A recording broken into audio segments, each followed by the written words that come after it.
Good evening and welcome to the Thursday, September 9th, 2021 meeting of the Northampton School Committee. I'm Mayor David Narkowitz, the chair of the school committee. This meeting is being held in an online Zoom format pursuant to the emergency COVID orders that were first enacted back in 2020 and have been extended through the spring of 2021. We would ask folks who are participating in the meeting to keep yourself muted, and we will have an opportunity for public comment, at which point I will ask folks to recognize folks and ask them to unmute to address the school committee. Let's begin by asking the clerk to call the roll of the school committee, please. Mayor Narkowitz. Present. Member Busansky. Present. Member Fallon. Here yet. Member Seraphy Cox. Not here yet. Member Condon will not be joining us this evening. Member Levy. Present. Member Kaufman. Present. Member Goldman. Present. Member Voss. Present. And Member Gold. Present. Your Honor, you have a quorum. Thank you very much. We'll keep an eye out for other members who may be arriving momentarily, but we do have a quorum, so the meeting will proceed. The first item on our agenda is our public comment period. This is an opportunity for members of the public to offer public comments to the school committee. We ask folks to identify yourself, your name and where you live, and then obviously we ask folks to please limit their remarks to 3 minutes, just to ensure that everyone who wishes to speak has an equal opportunity to do so. So if you do wish to speak in public comment tonight, I would ask you to raise your Zoom hand, which is now found in the reactions, most commonly found in the reactions tab down at the bottom of the screen. If you're calling in by phone, you may have to use your star functions to raise hands, but I will go in the order in which they are called. And the first hand that's raised this evening is Michael Klein. Michael, if you could please unmute and just again identify yourself and where you live, and you'll have 3 minutes. Great. Thank you very much, Mayor Narkowitz and the committee for letting me speak to you all. Just really briefly, if my name isn't familiar, I live in East Hampton. My son attends the high school. Back in March, we had an issue about deciding about if he would return to school remotely or in person. And there was some debate between myself and my former spouse about it. I spoke with the school about it, and we had a plan to try to work it out before the return to school. I contacted the school in the interim to find out that a decision had been made that he would be given remote status, even though we hadn't determined that between myself and my former spouse, and it was left to my son to ultimately make the decision. Look, I was very upset and very angry, and wrote what I would consider a rather aggressive email about not being informed about the decision. And it was an email intended for your principal of the high school, and only for her. After sending it, I picked up the phone, realizing that really speaking to her would be a much better route to go, given the aggressive nature of my email. We came up with a plan. And then as I was memorializing the plan, an email came into my inbox. She had forwarded the email that I sent to her about my son that contained some rather sensitive information about him and my concerns to my son and to my former spouse. I expressed my concerns about this to her, to your superintendent, twice. I still haven't received a response to that action. And I wanted to speak to you tonight just because I believe I understand from your attorney that this is not an issue that the board would typically bring up, ironically, because of staff privacy concerns. Desi did apologize to me and said that there should be, or there is rather, assumed privacy between a parent and principal, and that they were sorry that this happened.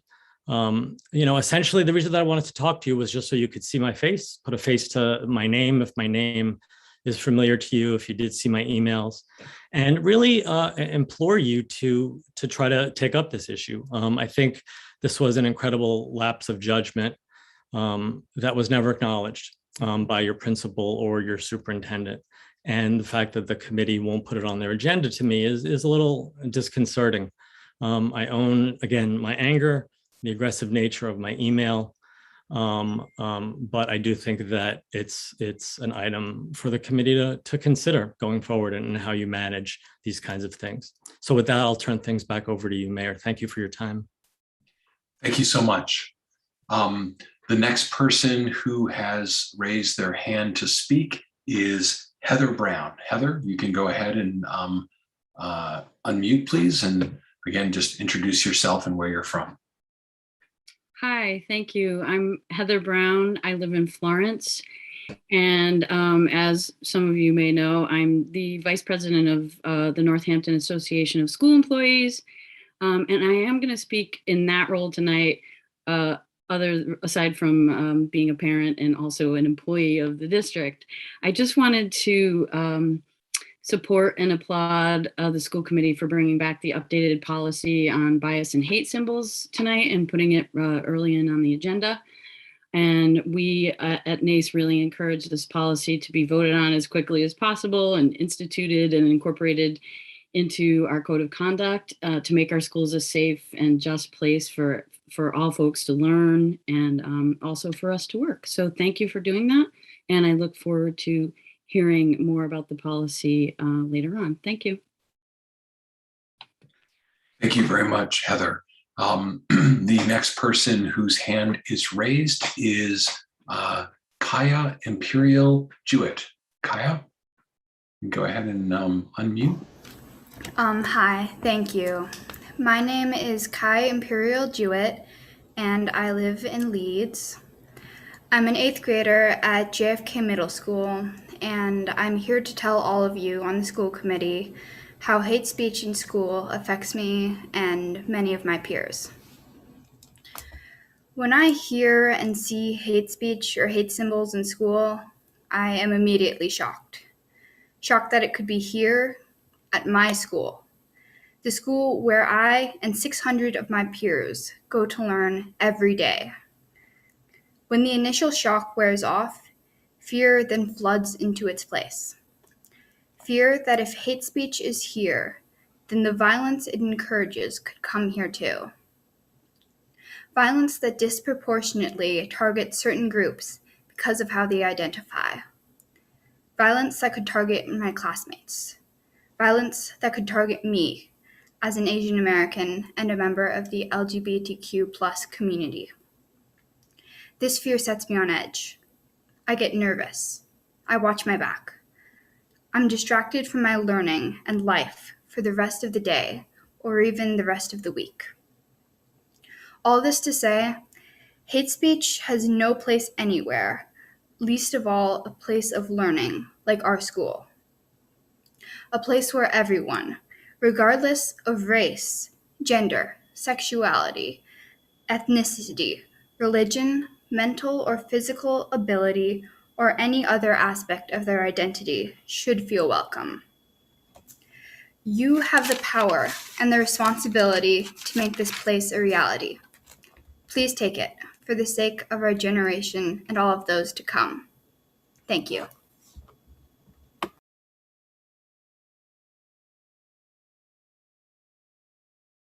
Thank you very much, Kai. The next person who is has their hand raised to speak is Soph Johnson. Hopefully I've pronounced your first name correctly. You can go ahead and unmute and again, introduce yourself and where you're from, and you have 3 minutes. All right. Hello, Northampton School Committee. My name is Soph Johnson, and I'm in 8th grade at JFK Middle School, and I live in East Hampton. It was brought to my attention that there's a chance that the anti-hate speech policy will not be passed. I think that passing the policy would be a very good thing for our schools because it would make people feel safer. The policy could help stop aggressions against people because of race, gender, or any other sort of bias. Using this policy, hate speech would be discouraged and met with consequences. I love the Northampton Public Schools community, but there have definitely been times where I felt unsafe because of people bullying or discriminating against me because of my gender. I have seen it occurring among other friends and classmates as well. Whether it's a rude comment on your clothing or seeing the Confederate flag in class, these little things can greatly affect many students' days, including how well they perform at school and their emotional health. I am aware that if this new policy is brought to court, then it might not survive scrutiny because of the First Amendment. However, that does not mean that it won't make a difference in our Northampton community. Hate doesn't belong anywhere, especially in our schools. I think this policy would definitely impact many teachers and students, including myself, for the better. Thank you. Thank you very much for your comments. The next person who has a hand raised to speak is Kiara Badillo. Kiara, if you can go ahead and unmute and introduce yourself and where you're from. Hi, everyone. My name's Kiara. She, her pronouns. I currently live in Chester, Mass., but I am an alum of Jackson Street School and JFK. I'm going to keep this brief. As you said, there's a lot that needs to be talked about tonight, and this is more of a long-term goal and hope for collaboration with you all. So if you don't know, we lost someone in our community on July 15th. His name was Cole Tobias Johnson. He was, he went to JFK. He also went to Jackson Street School, and he was just a real member of our community and just someone who made a real impact on a lot of us. And so my hope is to be here and speak on behalf, and then hopefully integrate more voices on having him. Recording in progress. Having him memorialized in some way at Jackson Street, because it was such a huge part of his upbringing and just his community and his foundation. And so my hope is that we will update some of the outdoor basketball courts, have a mural dedicated to him, and have those courts renamed the Cole Johnson courts. But more to come on that. I just wanted to say thank you all for having me, and again, a face to the name. And so hopefully in time, we will collaborate and find ways forward to make this happen. Thank you. Thank you very much, Kiara. The next person who has a hand raised is Amelia Durbin. Amelia, if you can go ahead and unmute and introduce yourself and where you're from. All right, thank you. My name is Amelia Durbin. I live in Florence, Massachusetts, and I'm an 8th grade student at JFK. I love the Northampton School District. I've grown up with the community and the teachers, the environment. I've learned so much and had so much fun throughout elementary and middle school. However, there have been times where myself or classmates have felt uncomfortable or shocked even by other students and sometimes even teachers' behavior. While there are many allies and continue to be allies who have supported me and others, there is still work to be done. There have been people who have said or acted negatively upon something like race, gender, sexual identity, or other forms of prejudice. It was simply not okay. There have been symbols and sayings shown in school environments that have made myself and peers extremely uncomfortable. There have been many microaggressions like comments on hair or clothes, and I've seen the Confederate flag in class. I myself have also had negative comments on my sexual identity and have heard about bullying directed at friends and classmates. And what makes it even more frustrating is the fact that it has been and continues to often be cast away. This needs to change. Schools should be a place where everyone, regardless of who they are, should be and feel safe. Education is important to us all, but kids can't learn in an environment where we feel self-conscious and nervous. The bias and symbols of hate policy could change experiences for students and staff alike. Kids, no matter what background we come from or what we believe, do not deserve to be bullied or looked down upon. We shouldn't have to deal with fellow students who do not support us or adults who don't mind when we're hurt. Please, on behalf of myself and fellow students, pass this policy so we can all have the learning environment we deserve. Thank you. Thank you very much, Amelia. The next person whose hand is raised is Maritha Wallace. Maritha, go ahead and unmute and 3 minutes. Yes, I was going to start my comment by addressing the school committee, and you, Mayor Narcoitz, but I really want to say to the students who have spoken, I am so darn proud of you right now that it is not even funny. So I appreciate that. If nobody else says it, Ms. Wallace, really appreciate you standing up and being interrupters. Thank you. Okay, now, for everyone else, my name is Maritha Wallace and I live in Amherst, and I am an ESP at John F. Kennedy Middle School. I also run SOCA after school. And I just want to say it would mean a lot for people who look like me, for people whose sexual orientation and where they fit in the alphabet of the LGBTQ+2 community. We need to feel safe in our environment. And right now we don't. We don't have a policy that's in place for how to deal specifically when we have had these microaggressions against us. There's nothing. So I would like to encourage you from the bottom of my toes to please pass this policy so students can feel safe at all times, all students. And I hope that as we progress through the year, that we can grow and change and encourage each other to have difficult conversations. And I just want to say, Dina, I really appreciate what you've said and what you did about the rules and the roles during the gender identity, because I have held on to that for my first 5 days of school. 3 of those days, I've heard things that have allowed me to break the rule of minority people staying quiet and not standing up. So we're finding our voice and we're not afraid to fight, and we want to just stand. So thank you. Thank you very much.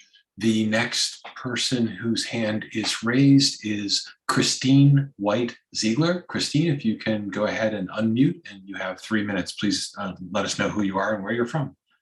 Yeah, hello, I'm Christine White Ziegler. I'm from Florence. I'm also a professor at Smith College, and I teach microbiology and immunology. So I'm here to talk about a different topic that's on the agenda, and that's the recommendation for a vaccine mandate for all teachers and staff in the schools. And I want to give my large support to that initiative. I also want to thank the Department of Public Health and the school committee for all of the things that they've already done to make our schools safer for students. But I think that this initiative is imperative to protect students. We need to protect those who are under 12 who are ineligible for the vaccine, but we also need to protect everyone of all ages who are immunocompromised. So I think that's really an important thing, and I hope that you move forward with that. I would go a little further. I think there should be a mandate in the future for all students as they are eligible that they also have to receive the vaccine. We do this for many, many other vaccines. And so we should do it here as well. It guarantees the health of our community, the school community, our children, but also our greater community. So I would push for a vaccine for everyone. And then last, I would question a bit. I don't know where the science is coming from about taking the idea of masks being able to be removed once we hit 80% of a vaccination rate. I think we can see from the data that comes out of Israel that you still get infections even when you have a high rate of vaccination. So instead, I think that there should be consideration that when the choice to remove masks happens in the school, that it should be related both to vaccination rate, but also to current case rates. We know that the breakthrough infections, while small, are still significant, and people are being exposed, whether or not people are vaccinated or not. So it's really important for us to do the utmost we can to keep our kids safe in the schools and all the staff and faculty as well. And so again, I think that's pretty much what I wanted to say in support of that measure and further measures to increase that protection. Thank you. Okay, thank you very much. The next person who has their hand raised is Allison Spencer Bunch. Allison, if you can go ahead and unmute, and you'll have 3 minutes. Okay, thank you so much. I am also here to add my voice in support of the school committee efficiently and quickly reviewing and passing this anti-bias policy, because I think the lack of a policy currently leads to what we're seeing tonight and what we generally see, which is the people who are most directly impacted have to show up every time something happens and advocate for themselves and ask for the basic protections they need, ask for things to be done in response to things that have been done to them.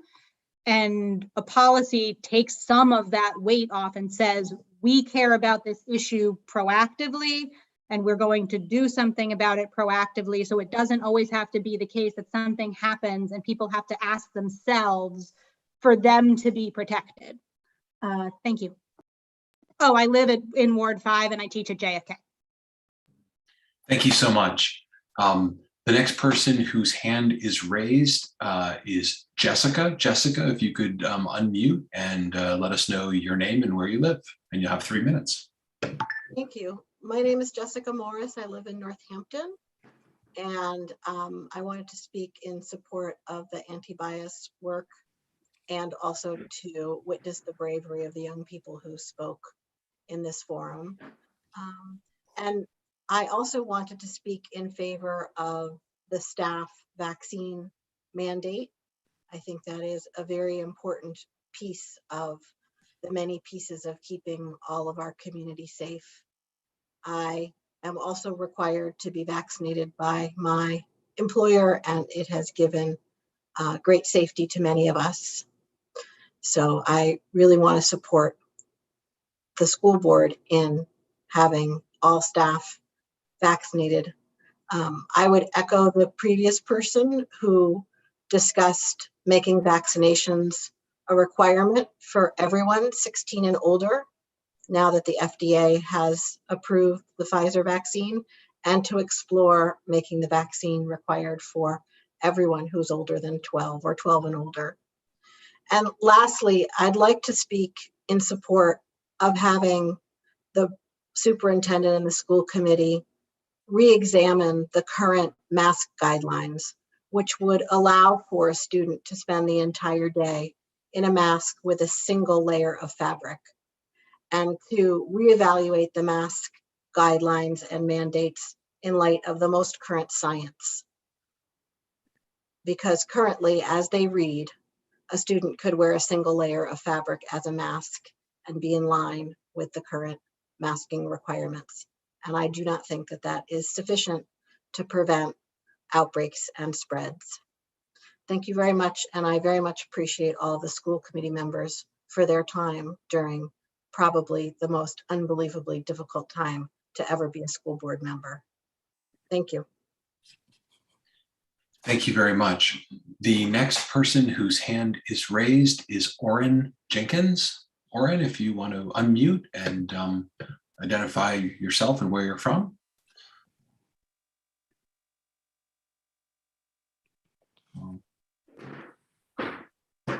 Oren, we can't hear you. We're currently not able to hear you. Well, you were muted. Now it looks like you're unmuted. But I think it might be your headphones, Oren. Yeah, I think your headphones may not be. Still can't hear you.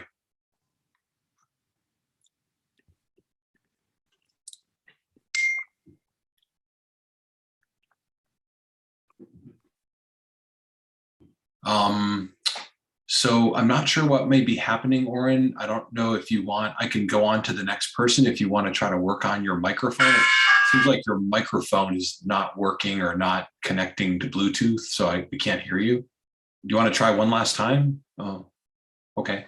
Well, I will come back to you. So let's move forward, and Mindy Haskins Rogers, you're the next person. If you can lower, unmute, and Hi, can you hear me? yes, we can. Okay, thank you. So I am not here to talk about the anti-bias measure, although I am in favor of it passing today. But I came to talk about COVID measures, especially protecting our elementary school students who are virtually all unvaccinated. Today, I forwarded an article to the school board and the mayor, Narkowitz, and to Dr. Provost, basically outlining the way that pediatric cases have risen exponentially over the last weeks. Kids now represent 26% of all new COVID cases, and there are record numbers of children hospitalized. There were details about how many of those kids did not have underlying conditions, but I frankly think that kind of conversation is completely ableist, so I'm not going to go there. We need to protect all of our kids, and we need to protect their vulnerable family members. So I'm definitely in favor of mandatory vaccination. I hope as the vaccines are approved for students, for those age groups, that they will be mandated in schools, as so many other protective vaccines are mandated. And I also am concerned about a couple of policies. I'm glad that my son told me today they were required to wear masks on the playground. We know that children are not distancing. We know that the Delta variant is at least double the contagiousness of the previous variants, and that it can be spread by fleeting contact. Our city has a mask mandate that requires masks outdoors when we can't distance, and we know that students aren't distancing. So I hope you'll keep that in place. I'm also concerned that currently, although vaccinated people are less likely to get the virus, when they do, they are equally contagious. They have the same amount of virus in their nasal passages during the early days before their immune system kicks in, and they are contagious. They are able to spread the virus. Currently, as far as I understand, the policy does not require that vaccinated people quarantine after known contact with a positive COVID case. I don't want anybody around our kids, around my kid, who's been in contact with somebody with a known positive case of COVID until they've quarantined and we know that they aren't carrying it. So that's a concern. I'd like to see that policy tightened. And then the other concern is that currently only a few students will be contacted if a student in a classroom has a positive test result. That's my understanding, rather than contacting the entire classroom of children. And what I've seen is that even in the high school, kids don't distance from each other. The idea that they're actually going to sit in their desks all day and actually keep some distance is unrealistic. So I would consider everybody in the classroom a contact that should be notified. I understood there were some concerns about privacy in notifying people, but if you notify the entire class, I don't know how they would possibly single out a single kid as the positive case. And certainly it would be more obvious if just a few kids are out for some period of time quarantining. That would be a much easier situation for identifying who the positive case might have been. So I actually think that you're at 3 minutes, so if you could just please wrap up. Thank you. I'm just urging the district to implement the highest level of safety protocols, because I know our kids need to be in school. I want them to be in school, and I want them to be safe. So please, thank you. Thank you so much. I want to go back to Oren Jenkins. Oren, do you want to give it another go here? Yes, thank you. Great, we can hear you. Excellent. Great. So my name is Oren Jenkins. I live in Leeds. I'm an 8th grader at JFK. I would like to start by saying that not a lot of people are actually following the mask mandate. I've seen masks not pulled up over the nose and mouth. I've seen paper masks that clearly have their filters spent. I can actually see them being wet. And some people just aren't wearing the masks at all. And here's how I feel. This is how I feel about hate speech.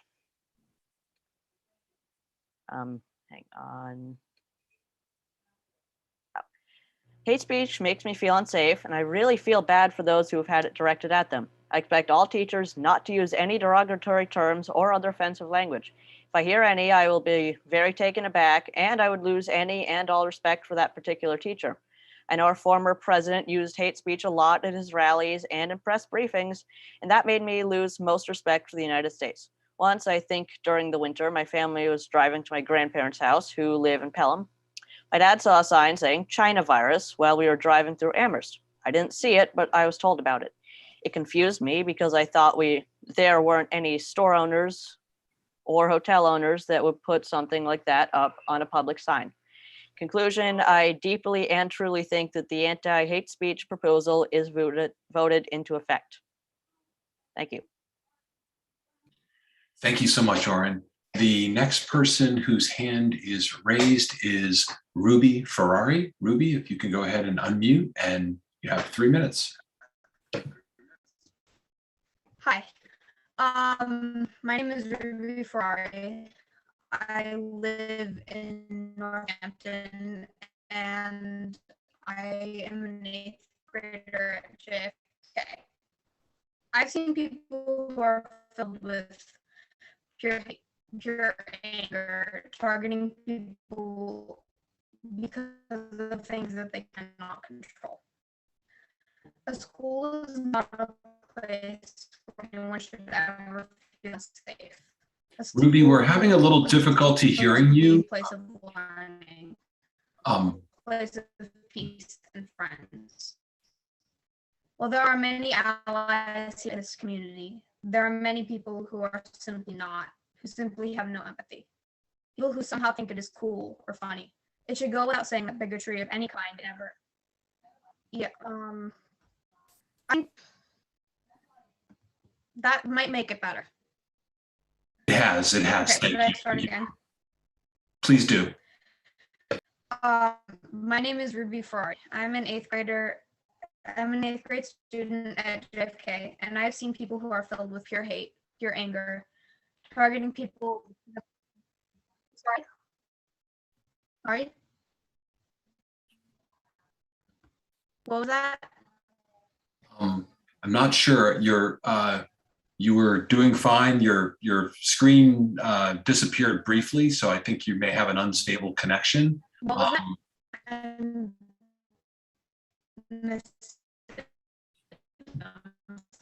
Sorry.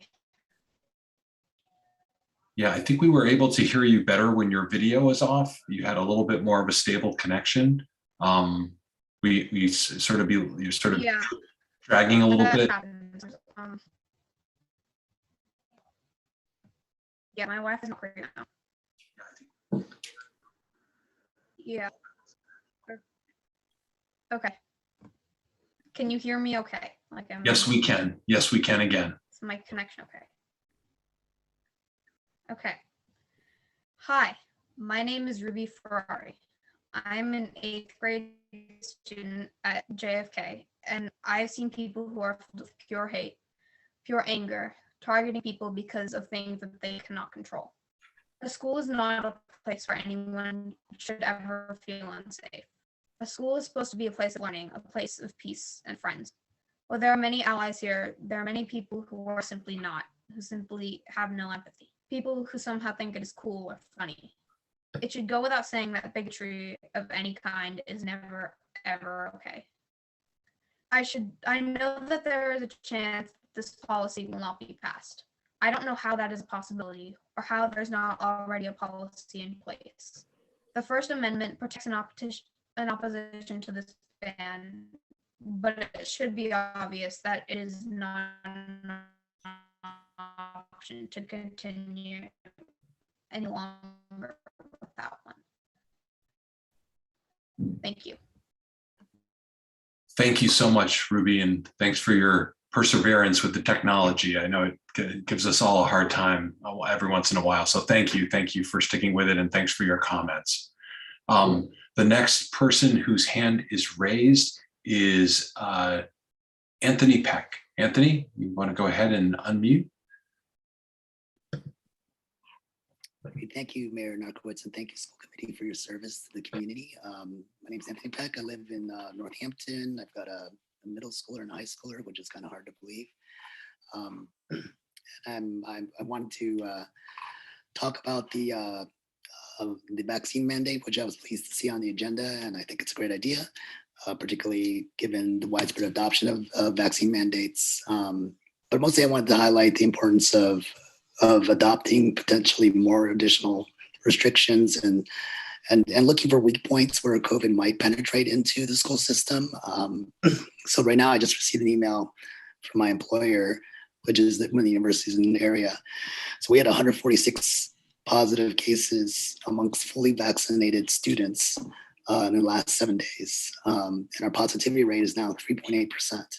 So Delta is here and it's spreading in the valley right now. And so I think, I'm hoping my employer will be looking at ways to tighten up its policies around masking and looking at weak points like, like dining halls and stuff like that.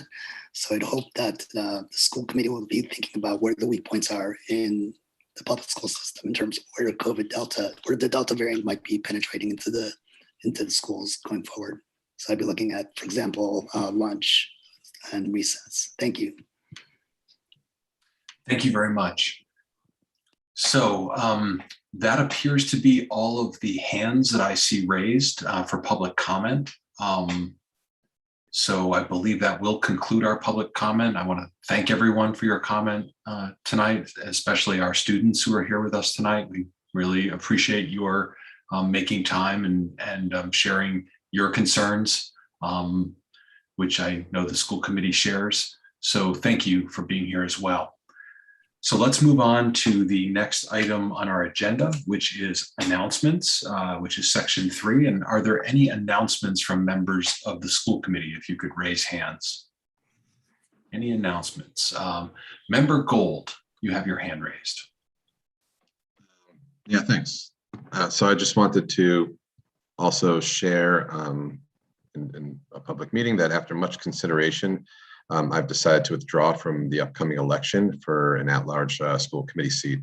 I've greatly appreciated the opportunity to serve on school committee for the past 2 years. With the new school year beginning for my family and for my work as a public school teacher in Springfield, and considering the energy and time school committee is required, it has become clear that I need to find other more efficient and constructive ways to contribute to our great city.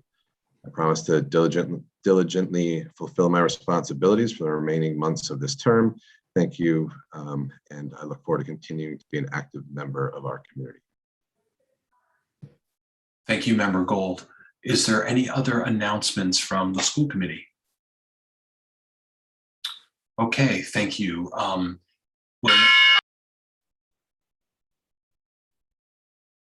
Timer that was set from a while ago, sorry about that. So this is the next item on the agenda is item 4, which is recommended actions. This is what we call our consent agenda, which is a bundle of items that we vote on as a group. They are not subject to debate unless an item is removed from the consent agenda. So this evening, we have no approval of minutes. We do have 2 budget transfers. One is a $33,136 from Bridge Street School to Leeds School. The second is a transfer to centralize student registration. We are also accepting a donation from Dina Levy and John Martin for the donation of the Gender Inclusion Workshop valued at $1,500. And so those are the items on the consent agenda this evening. Member Gold. Motion to approve the consent agenda. Okay, is there a second? I'll make a second on that, but I just also want to say that I would very, very, very, very much like to approve all of the minutes from the current term while the current school committee members are in office, so that we're not in a position that the current members were in previously, where we were approving minutes for meetings that we did not attend. Okay, thank you. Is that and so that's a second. That is a second, yeah. With a small editorial on there. With a please bring minutes in the future. Understood. Okay, so the motion has been made and seconded, and I will ask the clerk to call the roll on the consent agenda. Member Busansky, Yes. Member Fallon, Yes. Member Seraphy Cox, Yes. Member Condon. Oh, he's not with us tonight. Member Levy, Abstain. Member Kaufman, Yes. Member Goldman, Yes. Member Voss, Yes. and Member Gold, Yes. and Mayor Narcoitz. Yes. The motion is 9 in favor. The vote is 9 in favor. Okay, so the consent agenda is approved. And so we will now move on to item 5 on our agenda. That is the reports and recommendations. And the first item on under reports and recommendations, item A, is a report from our Rules and Policy Committee. And that includes a first reading as well as a second reading and vote on another item.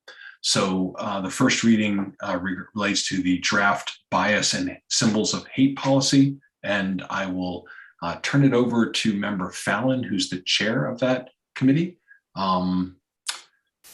And I think, Member Fallon, are you here? Yes, I am. Sorry. Okay. And then I don't know if you, well, I'm happy to read into the record that item, but you go right ahead and introduce the item. Gosh. So I do want to thank everyone who spoke in favor of this, and maybe the mayor will speak more after I do about the letter we received. But I will say that the Rules and Policy Subcommittee worked for months on this protections from discriminatory bias and symbols of hate policy, and we'd hope to have a first reading this evening. As you've heard, the ACLU has asserted that in its current form, it would not withstand a legal challenge. While I'm uncomfortable being another person in a position of power saying yes, but wait, I acknowledge that there may be negative impacts while we continue to work on this policy. I truly believe that it would be wrong to move a policy forward that's not defensible in the imperfect legal environment in which we're operating. In order to affect sustainable systemic structural change, our district needs to adopt a framework that's both enforceable and legally defensible. For that reason, I'd like to make a motion to refer this back to the Rules and Policy Subcommittee for us to have the opportunity to discuss the letter we received from the ACLU and regroup, and to bring forward a policy that can withstand legal challenge while also supporting our students and staff and ensuring that those students that have been historically marginalized are given equitable access to education by creating an environment free from bias and harm. So I would like to make a motion to refer this policy back to the Rules and Policy Subcommittee. Okay, is there a second for discussion? I see 2 hands, but is there someone who wishes to second that? Second. Okay, Member Levy. Okay, so Member Levy has seconded that motion, and I am prepared for informational purposes if the committee wishes to actually read the letter that we just received yesterday, so that the public would have an understanding of what we received. But if that is requested, otherwise I'll turn it over to Member Seraphy Cox, who has her hand raised. Thank you. I thank you for what you said, Member Fallon. Much of that is what I would have said. I think it's absolutely imperative that we pass something like this, and I don't want anyone to think that I think otherwise. I think that what we need to do is make sure that we have a policy that is not going to be struck down in court, and that is just as important as creating the policy in the first place.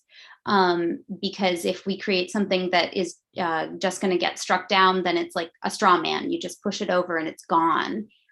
So I want to create something that's strong and that can actually support and protect our students and staff. Thank you. Member Levy. Thanks. I won't repeat what's been said. I share the sentiments that have been expressed, and just want to share that I am heartbroken to be referring this policy back to the Rules and Policy Subcommittee, especially after the amount of time and work that we've put into it, and our attempts to address the legal issues that were raised in the letter that we received. And I wholeheartedly agree that as heartbreaking as it is to spend more time and to wait longer to have a policy in place, I agree that we've got to have a policy in place that will withstand legal challenge. And so my hope is that we can work in collaboration with the person who emailed us from the ACLU, so that we are assured that the policy that we bring back, which I hope will do incredibly swiftly, will withstand the legal challenge. And I want to sincerely thank everybody who has spoken in favor of it, both tonight and in the months that have led to this. We hear you. We are really, really committed to ensuring a safe and equitable environment, especially for those who hold historically and currently marginalized identities.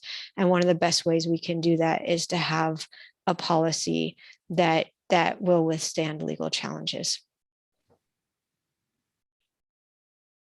Member Voss, you have your hand up next.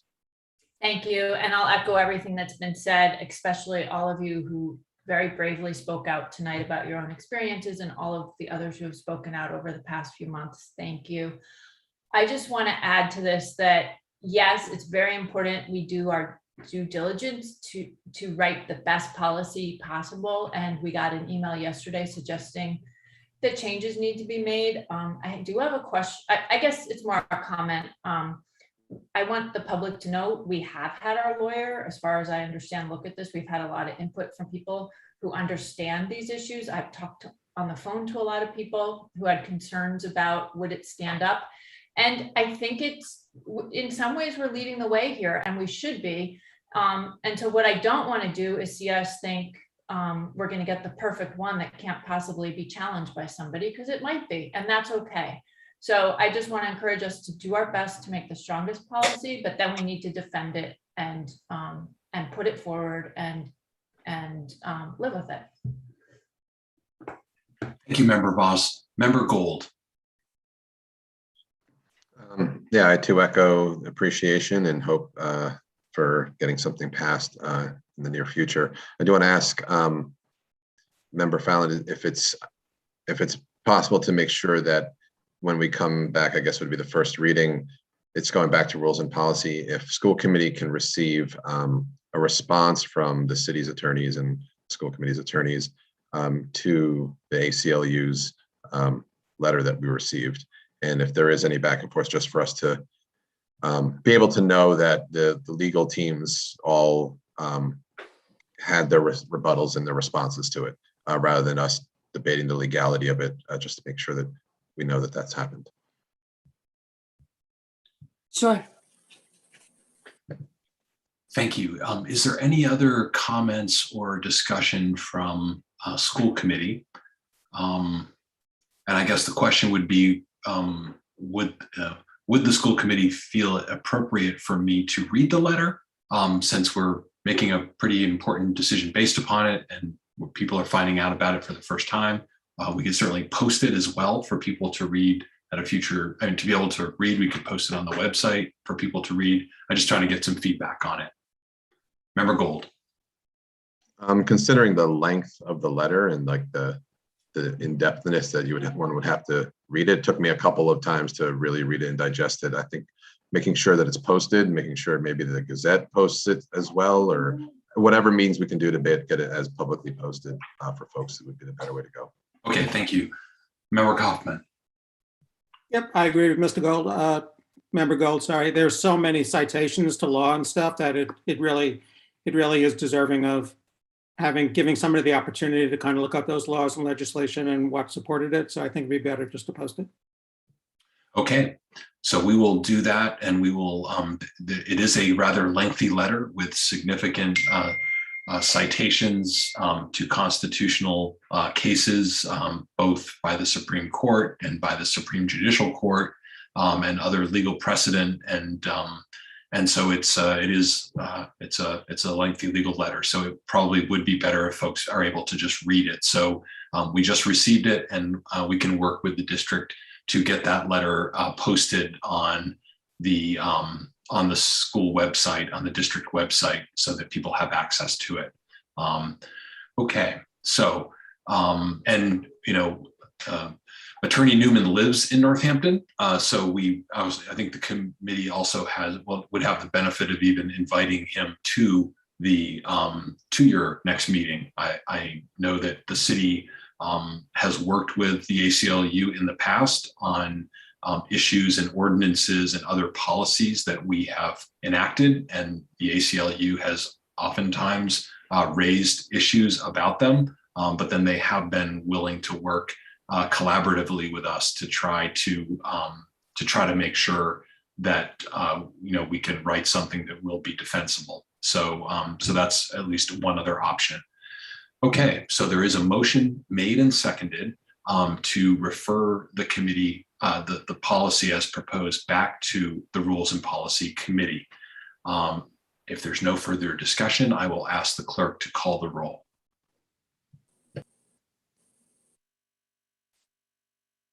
Member Fallon.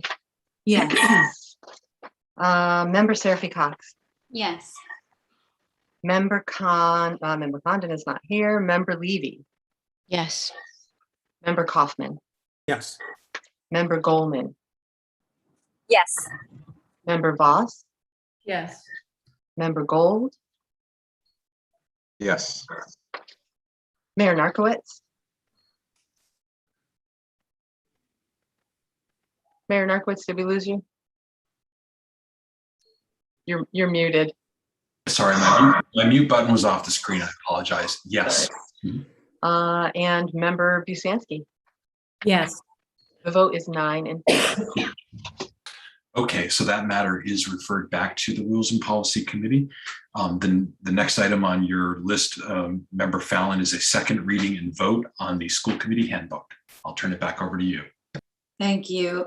So you should all have received the document with adequate time to read through it. I hope that I was able to incorporate all of the changes that you recommended during the first reading. And I do want to thank our school committee clerk for helping with all the formatting difficulties I was running into and making it look so much better.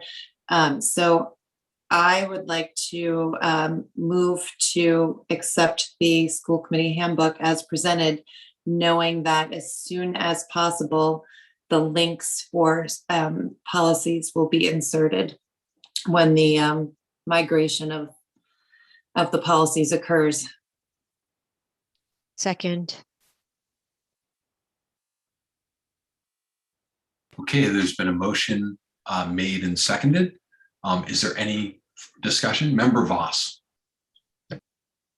Yeah, I'm really sorry if I made a mistake here. I last weekend read it super carefully and sent an email to Member Goldman. I didn't realize maybe I should have sent it to Member Fallon, so I greatly apologize, and maybe she didn't forward it to you, or but I just had some really minor changes, but I think it would help it a lot. Is it okay to just say what they are now? There's nothing major, but a few little things that I think were a little inaccurate. Sure. Is it something you want to do as amendments, or are they Scrivener's errors? I'm sorry to interrupt, but if it's small, it's probably better just to email me and Member Fallon, and we can do. No, they're words, and I have the email here. I could even share the screen, and we could just look at them as a friendly amendment, and we can use whichever ones you want. I have the email I sent, but I think there's some minor mistakes. For example, I'll give you one example. Northampton is referred to as a town and not a city. Just it's stuff like that. There's a couple other things that might be slightly more substantial. I can read them one by one. Getting the email up, there's 1, 2, 3, 4, 5, 7 little things, or I can put the list up on the screen. And I'll just propose them as friendly amendments or however. That'd be we- great. And if you can also email them to me, that would be really Sure. helpful. Thank you. Sure. You Um, want me to read them or share my? Yeah, screen? it's fine with me. I have the document up if you just want to give us the context.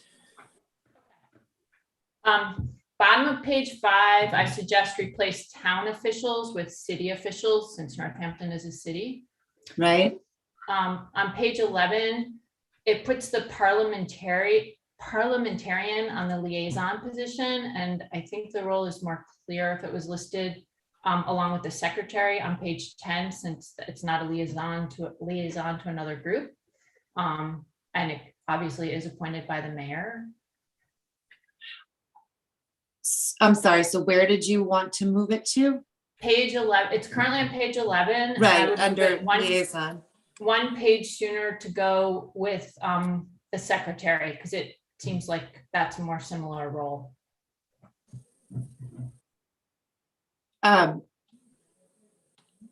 If we're going to place it there, do we need to define it then also?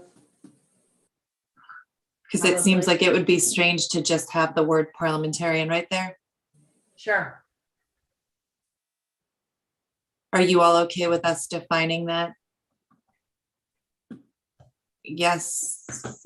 Okay, Hearing no objection, so ordered. okay. I'm dealing with multiple screens, but on page 14, it discusses in a paragraph form the budget process. And in my 4 years on the Budget and Property Subcommittee, I think there's a piece, the process that's described there is not what I've been through.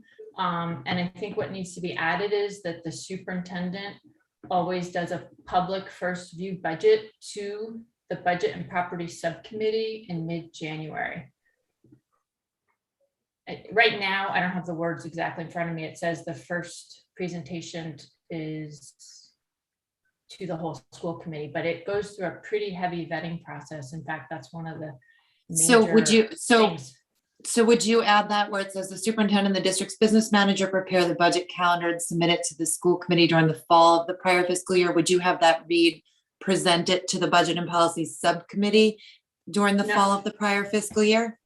No, I would leave it like that, and then I would add a sentence that says something like, and John can amend this if he wants to, something like normally in January, the superintendent presents a first view budget to the Budget and Property Subcommittee for their feedback. You are correctly describing the process. I guess what my preferred language would be that prior to the public presentation, the superintendent will review the proposed first view budget with the Budget and Property Subcommittee. Sometimes, the timeline on that has shifted. Sometimes we've done more than one. So I think that language would capture the different types of experiences we could have. That's fine. One question, Dr. Provost, is you said before the public. I think the Budget and Property Subcommittee is public. So do we, instead of saying public, do we want to say before presenting to the entire committee or something like that? That sounds great. Okay.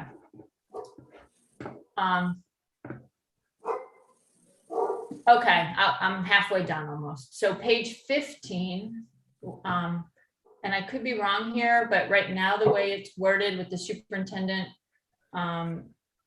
evaluation committee, it says it meets every year, but I was under the understanding that we changed that to every other year. And again, I need input from others who have been here. I can weigh in on that. We have changed to a 2-year process for the summative evaluation, but the superintendent evaluation subcommittee does meet during the off year to do other parts of the process. So I think the language as written is correct. If you want to clarify that, summative evaluation is done every other year, that could be added, but it is correct to say that they meet during the off years as well.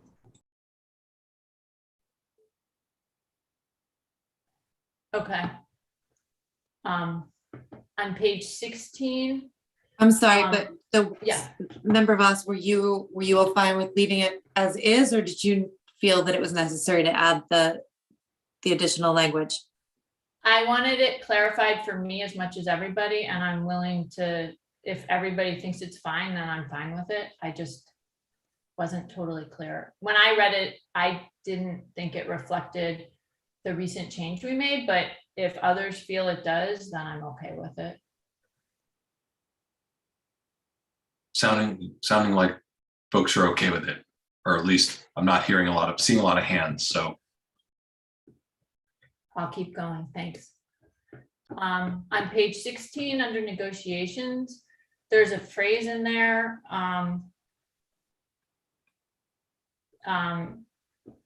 The part I want to keep is in quotes, union negotiations are arguably one of the most important roles of the school committee. But then there's a little phrase in there saying that the other important role is the superintendent selection. And I think that doesn't really fit here. And there's other important things besides union and superintendent. So I'm proposing that we get rid of that little phrase about the superintendent selection under a category that's about union negotiations.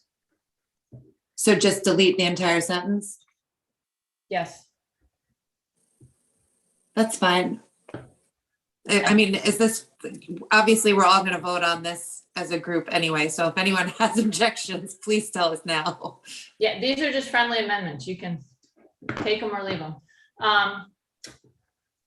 On page 19, under scheduled meetings, it reads that we have a meeting on the second Thursday of each month, but we also have meetings on the fourth Thursday of certain months. So I wonder if we would just say we have our meetings on the second and fourth Thursdays to keep that open, and so people are aware that those are our two scheduled meeting times.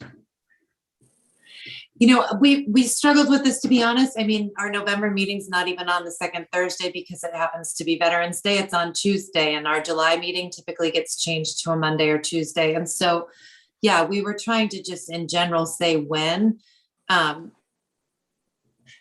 about we say we typically have 1 to 2 meetings per month, and they are usually on the second and fourth Thursdays.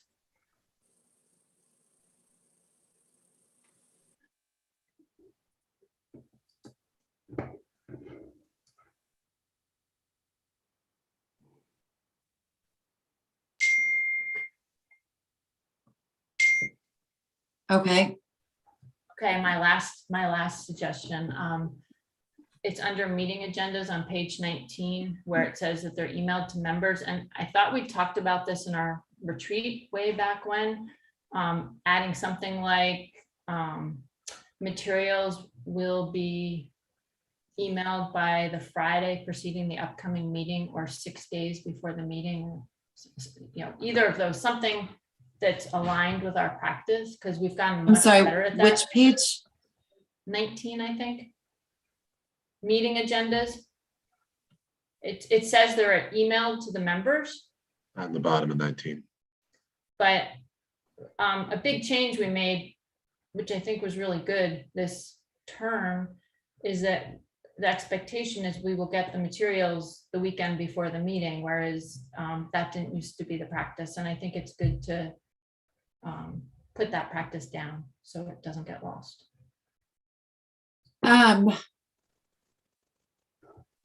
Yeah, I mean, we can either add the language, like, once again, this was supposed to be just a general handbook for everyone, and the policy reference that specifically states exactly what you're saying is referenced.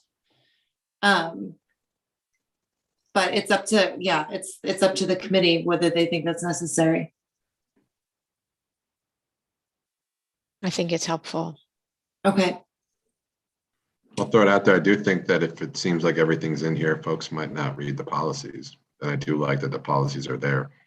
So maybe, you know, just saying see policies for deeper.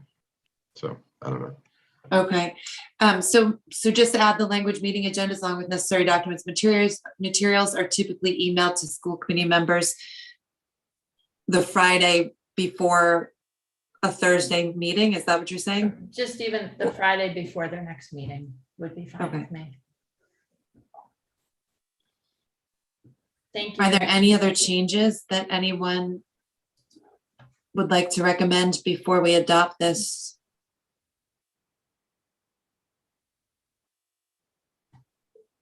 Any other amendments or? Okay, so you're accepting, are you making the motion to approve with those script, or those friendly amendments? Yes. Okay. Member Voss, will you second the? I would be happy to second. Thank you. Okay, excellent. Well, obviously I want to thank our colleague, Member Fallon, for her work on this and perseverance in getting this handbook together for us. And I think it will be a useful tool for the new school committee members coming after November, as well as into the future. So thank you for your work on this. Member Gold. Just thumbs up in your appreciation. Okay, thank you. So with that, I will ask the clerk to call the roll on the adoption of the school committee handbook. Member Seraphy Cox, Yes. Member Levy, Yes. Member Kaufman, Yes. Member Goldman, Yes. Member Voss, Yes. Member Gold, Yes. Mayor Narcoitz, Yes. Member Busansky, Yes. and Member Fallon. Yes. The vote is 9 in favor. Okay, so the school committee handbook is adopted, and those changes will be updated, and we'll have that prepared for current and future school committee members. So thank you. Are there any other issues from rules and policy, Member Fallon, before we move on? No, thank you. That was all. Okay, thank you. Is there a report this evening from budget and property? Member Busansky. No report from budget and property. We have not met since our last meeting, and we are intending to meet again in October. So Okay, hopefully have an update after that. thank you so much. The next item is a report from the Superintendent Evaluation Committee. I note that the chair, Member Condon, is not with us this evening. Does anyone else on the committee know if there's anything to report from the Superintendent Evaluation Committee? I'm not aware of anything. Okay, thank you, Member Kaufman. Next, we'll turn to the Business Administrator report, followed by the Personnel report, and turn it over to you, Mr. Bernier. Nick. Thank you. Good evening, everyone. I'll keep it brief. I know we have several items on the agenda tonight under new business. So just quickly, enclosed in your packet was the latest, it should say FY22 appropriation report. I accidentally mistyped it and said FY21. But it's the basic monthly budget report that I provide every month on what's been spent since the previous report that you received. That report is Don't do it. that report is accurate as of last Thursday when I submitted it.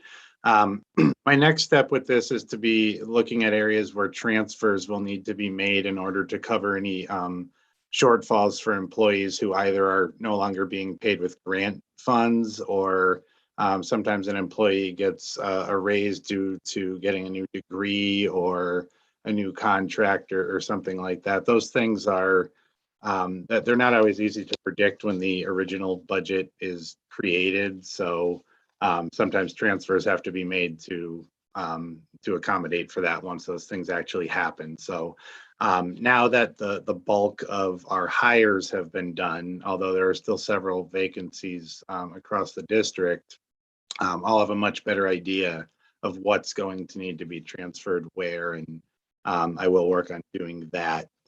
Another project that we're working on currently is gaining input from various stakeholders concerning a spending plan for the ESSER 3 money that I talked about last month.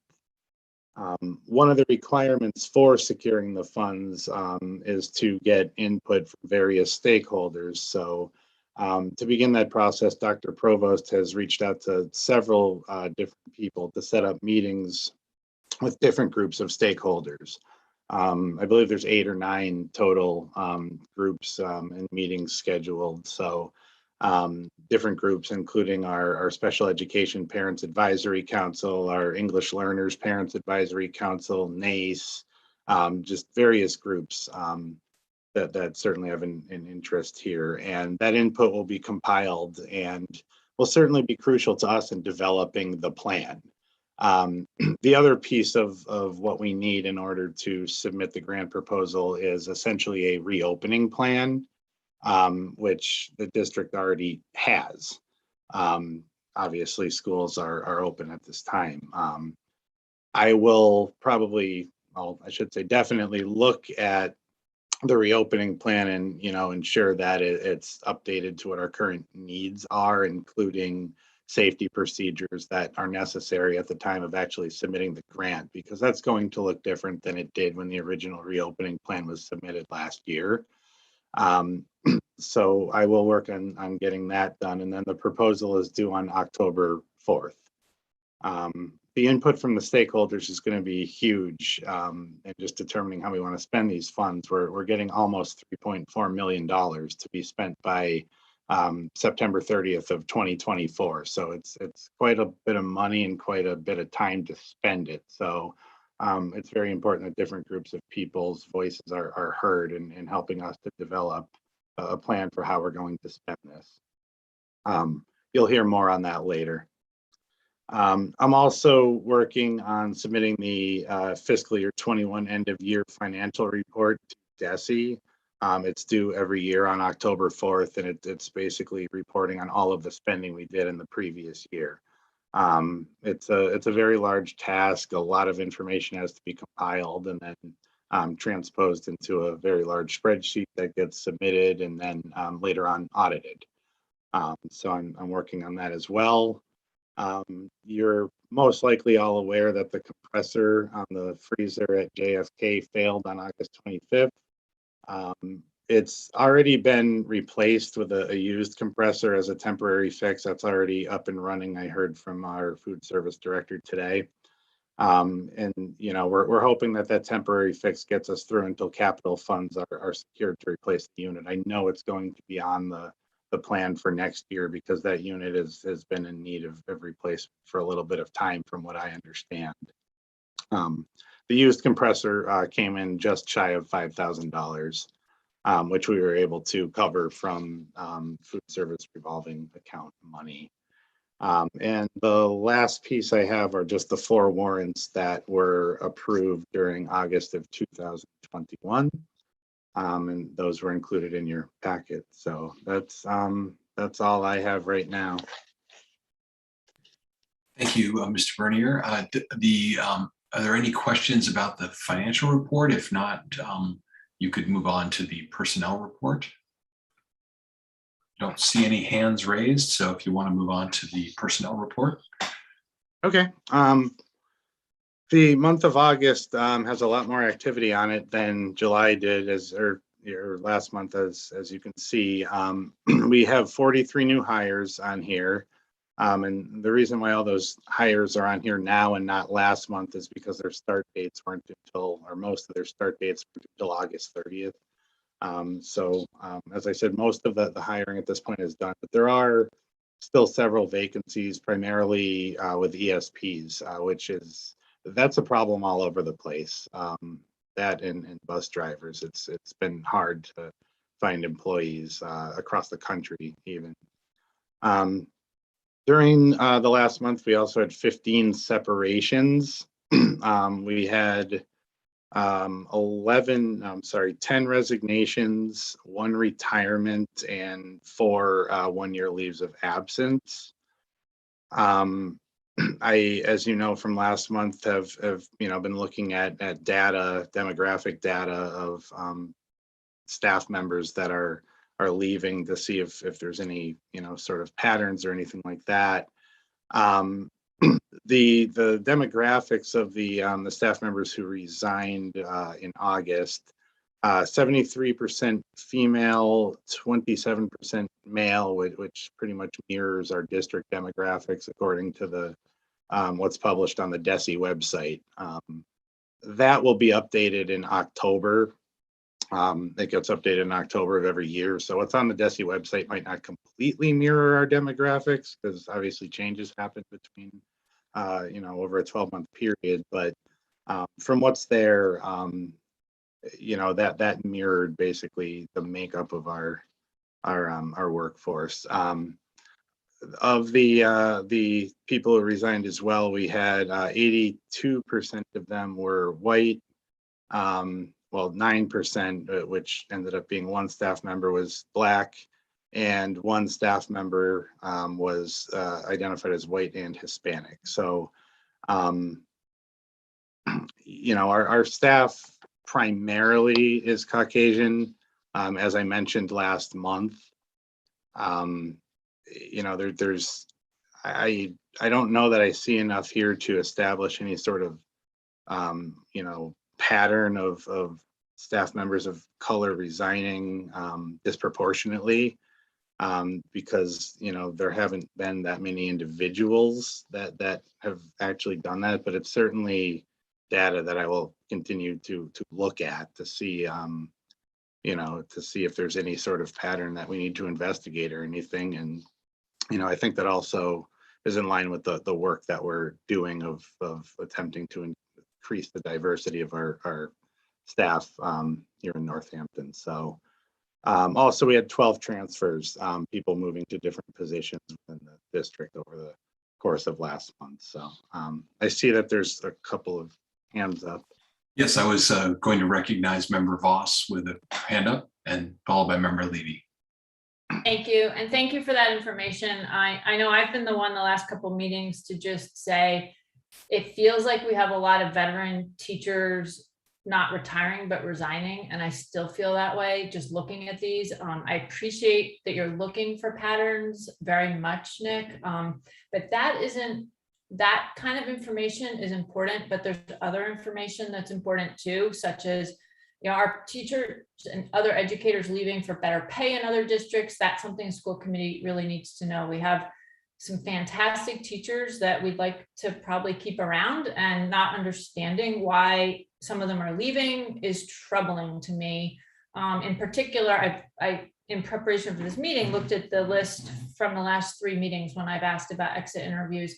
And it just seems like a lot of teachers at JFK are leaving. And I wonder how many math teachers have been there for more than just a couple of years. And I think the number's pretty low. And these are things our district should understand better. And maybe it's not at this meeting where we spend all the time understanding it, but we should have a sense of what is driving our teachers to other districts and what we can do to prevent that.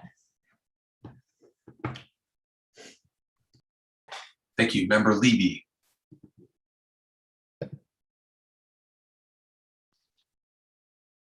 Member Levy? I think you're, we're not getting sound, Member Levy. How's that? Perfect. Sorry.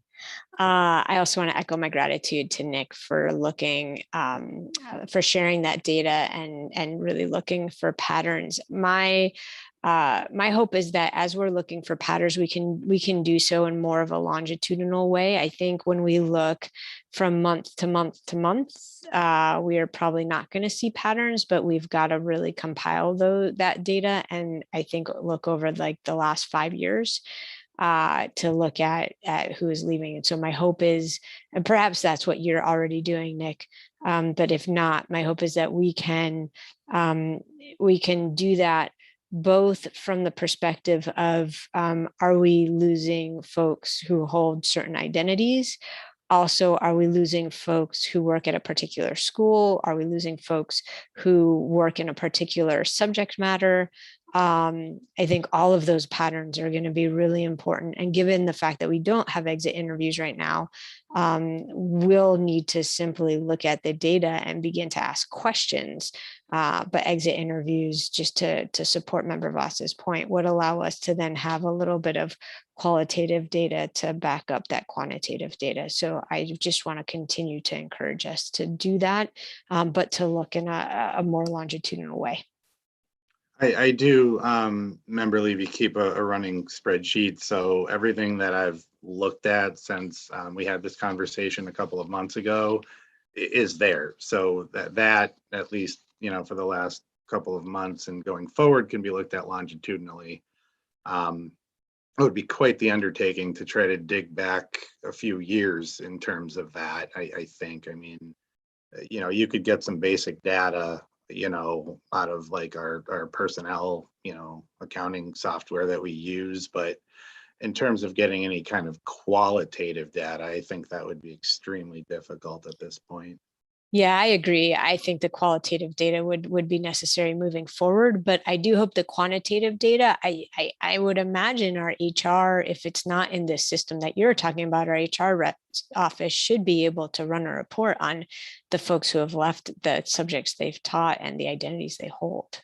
We use the same system as they do. They could probably use it better than I in terms of trying to pull that sort of data, but you know, it's certainly a conversation worth having.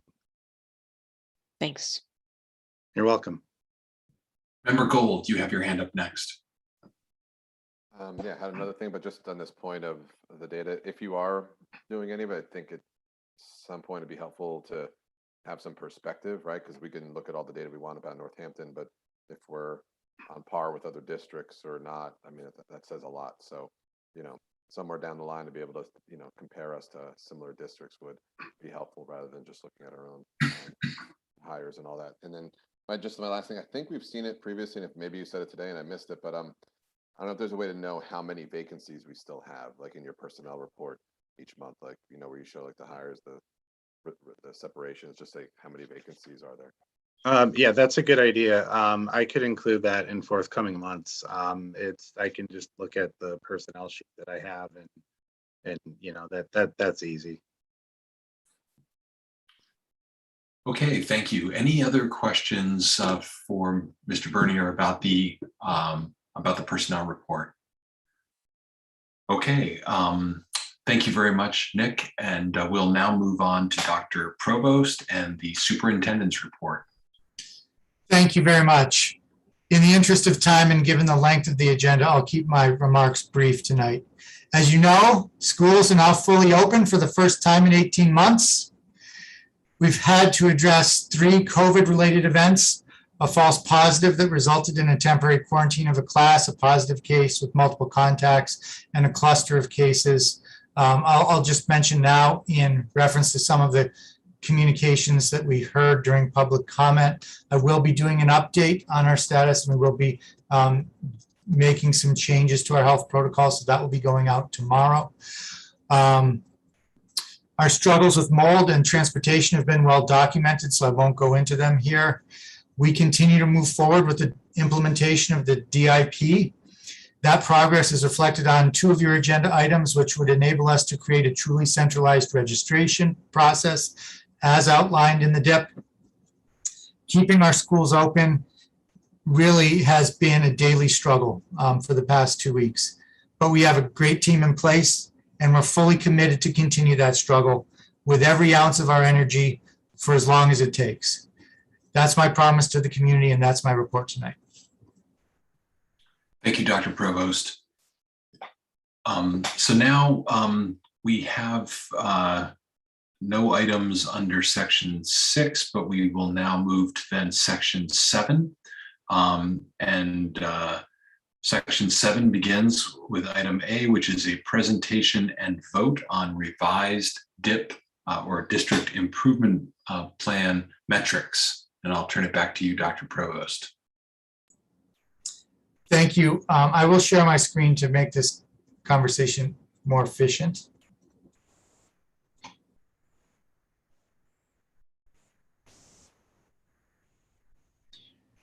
So this is the revised implementation plan and metrics document.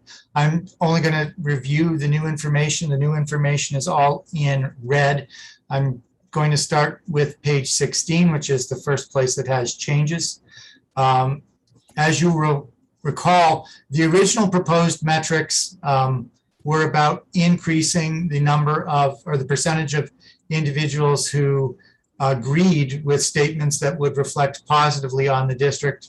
I received some feedback at our prior meeting on also reducing the amount who disagree. So you'll see in red, we now have goals not only for increasing those who agree or strongly agree, but for reducing those who disagree or strongly disagree. Dr. Provost, I'm sorry to interrupt. A member Seraphy Cox has her hand raised, and so I wanted to just recognize her quickly.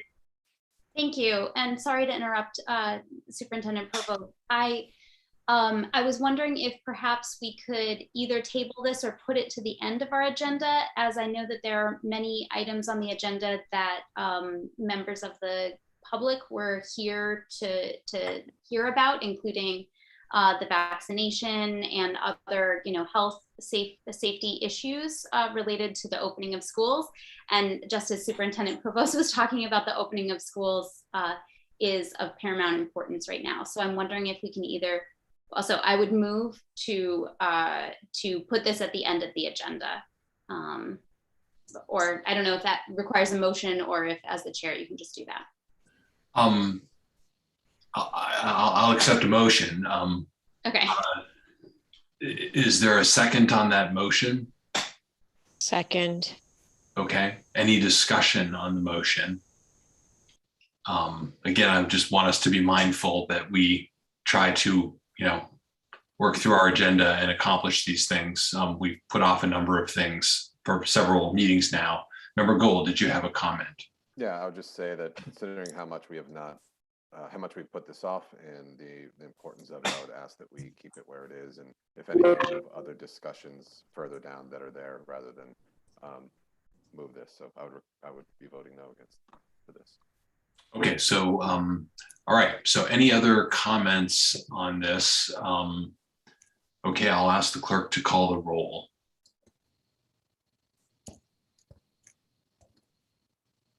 Member Levy? Yes. Member Kaufman? No. Member Goldman? Yes. Member Voss? Yes. Member Gold? No. Mayor Narcoitz? No. Member Busansky? Yes. Member Fallon? No. Member Seraphy Cox? Yes. The vote is 5 in favor, 4 against. Okay, so this item is moved down toward the end of our new business agenda. And so we will now move on to item B, which is a vote on the MASC delegate. Member Fallon is listed as the person speaking on this. Yeah, so just in a nutshell, we need to vote on a delegate and an alternate delegate to vote on behalf of the Northampton School Committee at the MASC Delegate Assembly. It is on Saturday, November 6th. While the conference is being held in Hyannis, it's actually being offered virtually. So you can do it from Northampton. It's a Saturday at 9 a.m.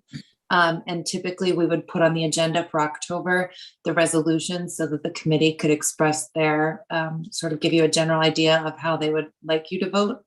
And so it's a great opportunity for someone who wants to be involved. I actually cannot attend this year, but I'm happy to instruct anyone who's interested or answer any questions.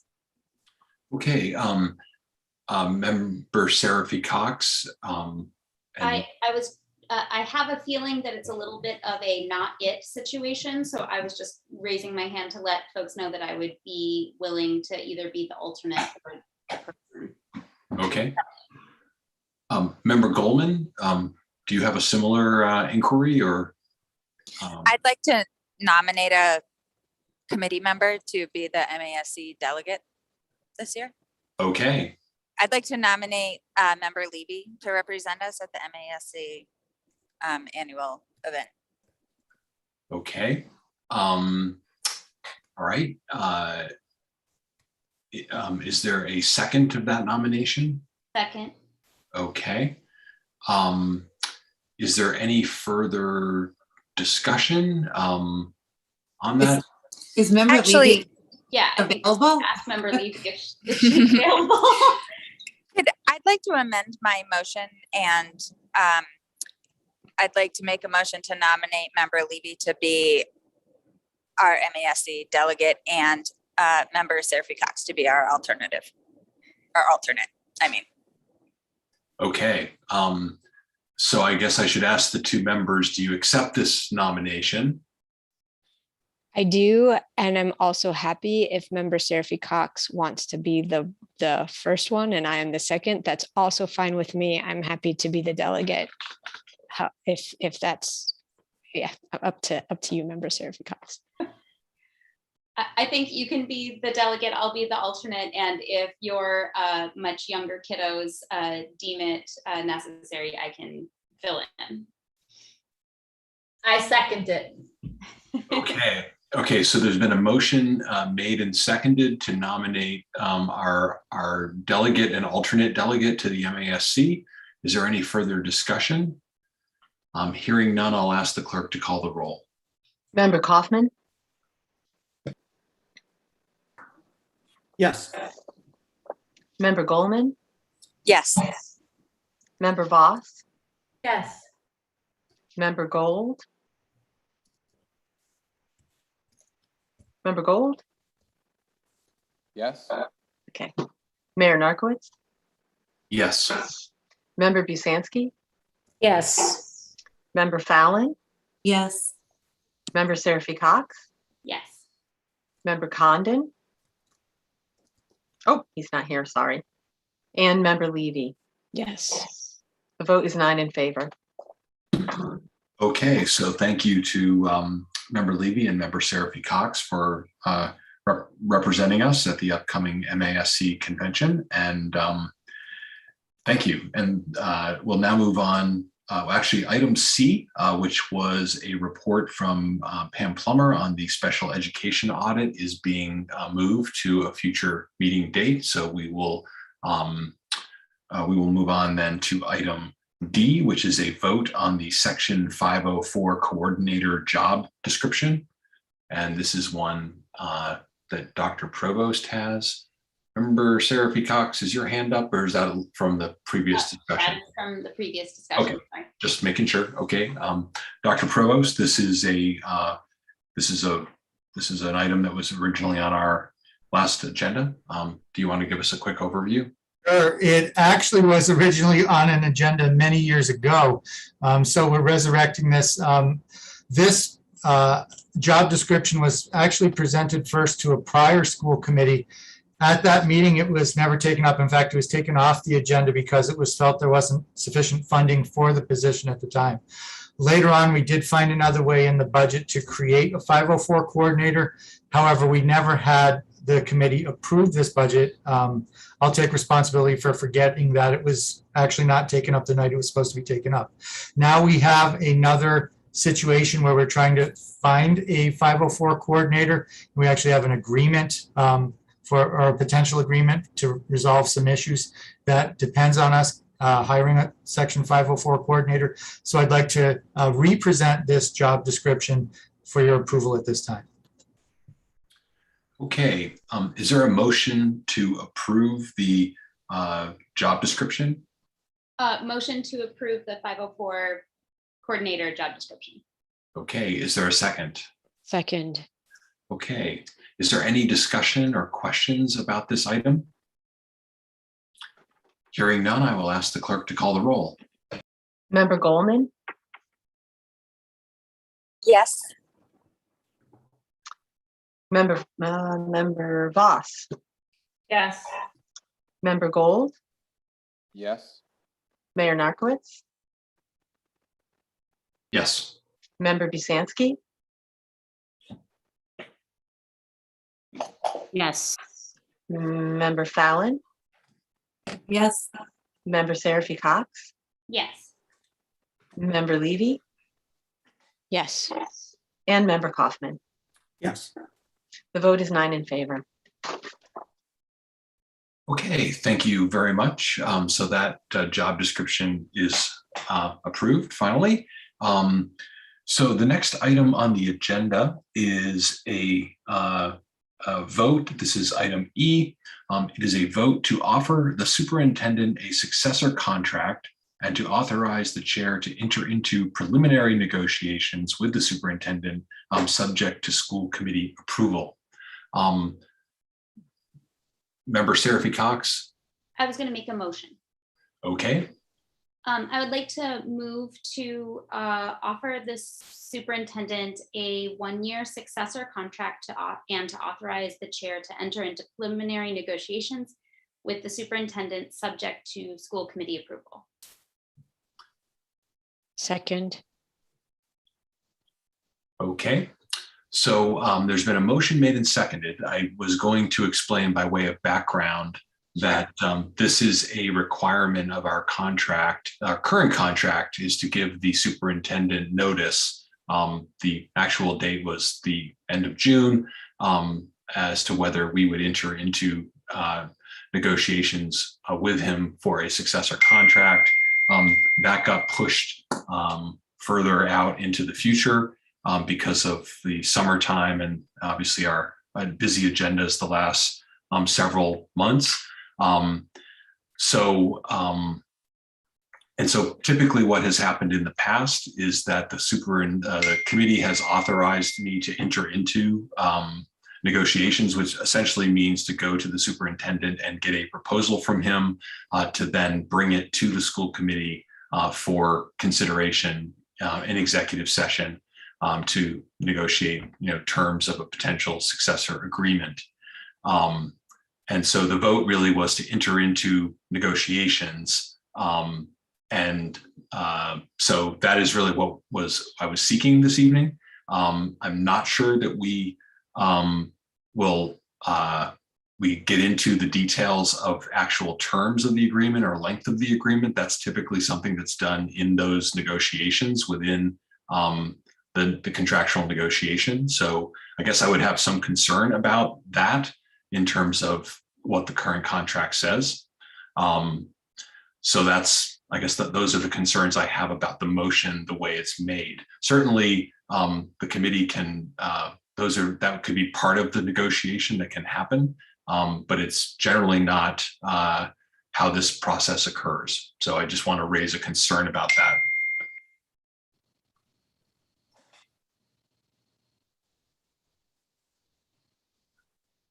Member Seraphy Cox, your hand is up. I think it's because you didn't take it down. Oh, sorry about that. Okay. So is there any other folks, Member Gold? Yeah, I guess I would say that what concerns me about this motion is currently thinking about the term, especially as the motion I was going to make was to see if we could ensure that when you negotiate that it at least aligns to the length of time of the district improvement plan. Superintendent Provost and his team have gone to great lengths to develop this plan. There are specific goals and there are specific metrics that the team has developed and committed to seeing and leading the district towards. And some of those goals, as we'll see, that's why it was been good to have the district improvement plan ahead of time, would go until 2024. And so I would hope that we at least offer a contract that extends to the length of the district improvement plan, because cutting it short and putting somebody else in potentially who has not, been part of crafting that plan and been part of setting those goals, I think would be a disservice to our district. And so I will be voting no, and I hope that we can reconsider that. Okay, thank you, Member Gold. Member Fallon. Thanks. I'm a little bit concerned that that that's not actually what the agenda item was stating. And I thought this was something that we usually discussed in executive session as far as, like, I don't know that the length of the contract or the COLA or any of the terms of the contract, I don't think any of us were prepared to vote on or talk about that. I thought that typically you went and spoke to the superintendent and brought back whether he was interested in continuing the contract and what he was asking for to the full committee. And then we discussed it as a group. Am I mistaken? Yeah, the language of our current contract is that the committee shall notify the superintendent on or before the date in writing whether or not it wishes to commence negotiations for an agreement. And so that is the language that's in our contract right now. So, and that was the agreement in the prior one, and certainly the one with the prior superintendent before that. So the language is to enter into negotiations. And so that is why the choice is typically to whether or not to notify the superintendent we wish to negotiate with you, or we wish to not negotiate with you, which means that we would begin a process of seeking a new superintendent. So my concern is that offering a contract with a set limit that has no other provisions in it is not in the spirit of that contract agreement that we have to actually negotiate the agreement, which includes the terms of the agreement, it includes compensation, it includes all of those other pieces. So I wanted to be mindful of that. And so I guess I would ask Member Sarah B. Cox if she would consider a friendly amendment to that to enter into negotiations and then allow the school committee to discuss this as a body in executive session as part of a regular negotiation. Yes, I think that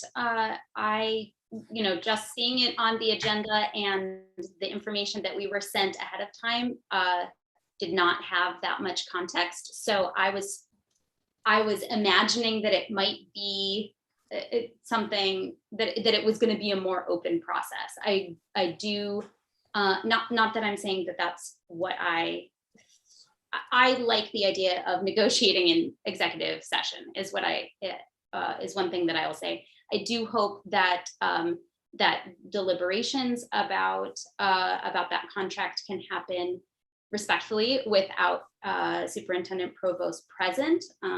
I think that we've seen that has been important with past negotiations. So that with those as you said earlier, editorials, I would accept that friendly amendment.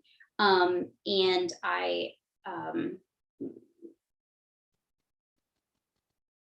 so the motion, I guess I would just say that, like, knowing that the terms of the contract are still up for negotiation and that's not something that we need to decide tonight.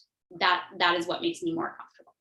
exactly, that is completely true. And typically the superintendent would not participate in deliberations, during the executive session, but certainly as we've done with the other two administrative positions that we negotiate with, they could be brought into direct negotiations. But certainly we would deliberate as a body without the superintendent as part of the contract negotiation. That is correct. And so discuss terms, et cetera.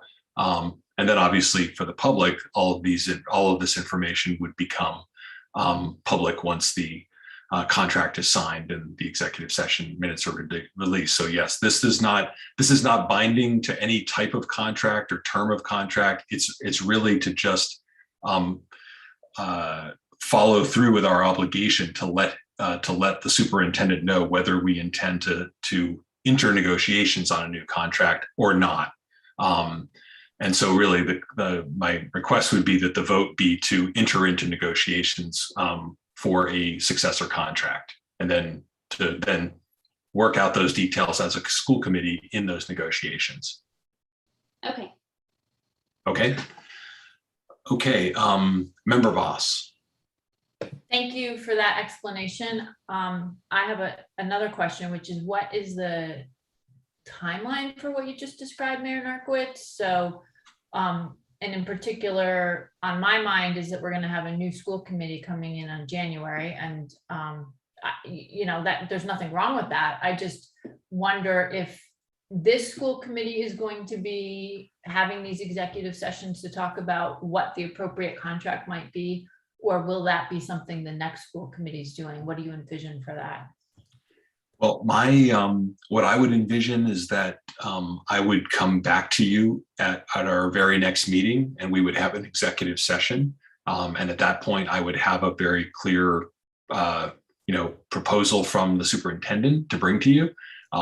This is the committee that evaluated the superintendent and just completed his most recent evaluation. And we did evaluate that he was meeting standards. And so I think it makes sense that we would then be working with him on this successor contract. And so the goal would be to have this contract in place. I mean, one of the reasons why this clause is in our contract is that typically the time for when searches occur for new superintendents, they'd be starting now. So they'd be starting, late fall into January, because obviously if you're trying to find someone who's available and looking for a superintendency that would start that school year, you would not wait until, into the spring or late spring or into the summer. So that was why this clause was in here. And so that's why my expectation would be that at your next meeting, I would be bringing a proposal to you. And again, this would be the third contract. So there's, the language did not change between the first and second contract. It's really would be a question of terms and the compensation changes in compensation that just naturally occur, from contract to contract. So I don't think it'll be complex or complicated. So my expectation would be that it would be something that could be completed potentially by the next meeting in executive session and then finalized.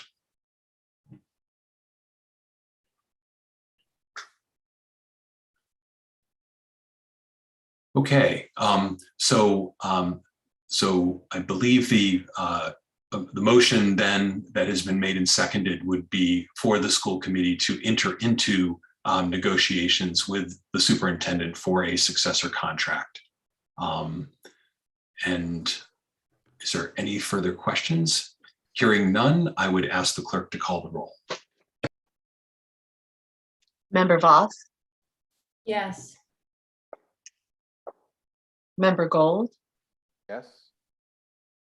Mayor Narcoitz, Yes. Member Busansky, Yes. Member Fallon, Yes. Member Seraphy Cox, Yes. Member Levy, Yes. Member Kaufman, Yes. and Member Goldman. Yes. The vote is 9 in favor. Okay, thank you very much. The next item on the agenda is a vote for the CPPI job descriptions. And I believe Dr. Provost, that one is assigned to you. Kaya, Member Goldman, you have your hand up? I do. I just was wondering if, in light of the motion to move Part A to the end of the thing, I wonder if we could prioritize vote L, O, Q, R, and S. My vote to move DIP was really about prioritizing the topics that people were waiting for and that needed to be put in place this evening to move the school year forward. I agree job postings are incredibly important and those are important to me as well, but I'm wondering if we could prioritize those other items. So the request would be then that we move to that we just basically move down the agenda and go to item, you said L was one of them? Yes, L, because right now this would be the last school committee meeting where we could be fully remain remote. Okay. Right. Yes, I mean, we are asking to formalize that, but certainly I think we could make the decision to stay remote without it, but it's important for us to do that. So that's fine. I'm sorry, Dr. Provost, did you have a question? I would just like to say that I think it's very important that we address the CPPI coordinator or the CPPI job descriptions tonight. I think we can do them really quickly, but I know that not addressing them in the last meeting has had an impact on some of our employees. And so I'd really like to advocate for that having a high priority. Thank you. I'm fine with that. Okay, so Member Kaufman. Pass, sorry. Okay. Member Goldman, are you then withdrawing your request and we can move on with the CPPI? Yes, I'm not withdrawing my request. I am comfortable with the CPPI. I'm just saying that often we highlight votes that we have guests or public that have particular interest in. And I know that I just want to make sure that we're not keeping the public up too late with such a long agenda, such as face coverings and vaccine requirements, that sort of thing. Okay. Okay. So I guess the question would be then to whether the committee wants to move down into some of the lower items related, specifically related to COVID and health policy and et cetera. I guess that's the question that you're posing. I think the school committee remaining remote is probably less important than the CPPI job description in terms of ranking these things. So that one I'm not so sure I'd want to skip ahead to. Sure, that of course. Yeah. Member Voss, did you have a question? I'm just going to make a slightly modified proposal, which is letter K, I would propose moving down, but then just go in order. But when you get to the first one about the COVID stuff in the schools, lump them together, such as N, O, Q, and S. But I think these other ones, and maybe Dr. Provost can confirm this, to me seem very quick, and we just go through them. Yeah, I worry that we're wasting time talking about not wasting time. So, and I think we could probably move through them rather quickly. So, again, these are items. That's fine with me. Thank you. Okay. So I think I'd like to sort of force us to be more efficient with our time and just get through these job descriptions, which I think are fairly non-controversial, and let's just get them out of the way, and then get into the heart of the agenda, just because we have been putting them off. Okay, so let's just go back. Then go ahead, Dr. Provost, with the CPPI job description. Thank you. So there are actually two positions in your packet. There's a parent-child home coordinator, and then there's a preschool coordinator. When we were involved with the process of accreting the other parent-child home coordinator to it was actually the ESP unit, we said that we needed to do a reorganization in order to afford that position. That involved the elimination of a position that was formerly held by Erica Frank, and now that position will not be renewed. Instead, these two positions will be, the preschool coordinator already exists. Some additional duties will be added to it that were formerly held by Erica Frank, and then the rest of the money from that unfilled position would go to create the second parent-child home coordinator. So when we were discussing sort of the package of changes that needed to take place in order to accrete that position, these two job descriptions describe all those changes that we were referring to at that time. Okay, is there a motion to approve these two job descriptions? Member Gold. Motion to approve these two job descriptions. Second. Okay, is there a second? Are there any further questions or discussion? Hearing none, I'll ask the clerk to call the roll. Member Gold, Yes. Mayor Narcoit, Yes. Member Busansky, Yes. Member Fallon, Yes. Member Seraphy Cox, No. Member Levy, Yes. Member Kaufman, Yes. Member Goldman, Yes. and Member Voss. Yes. The vote is 8 in favor, 1 against. Okay, moving on, Dr. Provost, to the next job description, farm to school coordinator. This is a position that was created through the grant that Member Busansky was instrumental in getting for the district. The position was formerly held with Grow Food Northampton. We have found that to be a very useful position. It's allowed us to increase the number of, or the amount of locally grown food served in our school lunch program. And so the grant is ending and we would like to continue that position. It's a very part-time position. So it really would not qualify for benefits or to be within the units. However, it could really help us to continue the momentum that we've started through the use of that position in the grant. So this is basically just a job description that would bring the position that was already existing and under Grow Food Northampton into the food service department. Okay, Member Busansky, would you like to make that motion? Yes, I would. A motion to approve the farm to school coordinator position. Is there- Okay, the motion's made and seconded. Any further discussion or questions? Okay, I'll ask the clerk to call the roll. Mayor Narcoit, Yes. Member Busansky, Oh, yes. Member Fallon, Yes. Member Seraphy Cox, Yes. Member Levy, Yes. Member Kaufman, Yes. Member Goldman, Yes. Member Voss, Yes. and Member Gold. Yes. The vote is 9 in favor. Okay, the next item on the agenda is a vote by the school committee to surplus 3 school roofs for a solar array lease. Dr. Provost, do you want to, I know the school committee authorized you to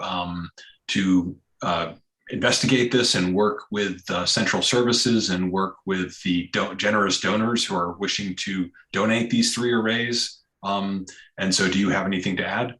Yes, just for the public, that these would be sited at Bridge Street, Ryan Road, and Leeds, which are the 3 schools that we just put new roofs on, which is why it makes sense to put arrays on top of those roofs. That the estimated savings for the school department would be $4,000 per year in electricity costs. And most importantly, because I know the school committee is very concerned about climate change and green energy, these arrays would offset the emissions created by 5 school buses, so which would be our entire fleet. So I think I think that this should be strongly supported by the school committee. Member Voss. I would like to make a motion to surplus the 3 school roofs for the solar array lease, and also just to add that, well, somebody can second it and then I can add, I guess. Okay, is there a second? Second. Okay. We discussed this on the budget and property subcommittee last month, and I was really impressed by the proposals and everything that had gone into figuring them out. And thank you to the group that's doing this with and for us. I think this is really exciting for our district. Excellent. Thank you so much. And if you approve this tonight, it'll then go immediately to the city council at their next meeting, because they would then effectuate the final surplus by the city, and we can get the lease in place and hopefully get the installation going. So any further questions? Hearing none, all those in favor, please vote yes. Call the roll. Member Busansky, Yes. Member Fallon, Yes. Member Seraphy Cox, Yes. Member Levy, Yes. Member Kaufman, Yes. Member Goldman, Yes. Member Voss, Yes. Member Gold, Yes. and Mayor Narcoitz. Yes. The vote is 9 in favor. Okay, moving right along, item I, we have a vote to surplus a specialized equipment for sale. Nick, this is listed for you. Could you give us a quick explanation of this? Sure. A while back, this was originally on the August agenda.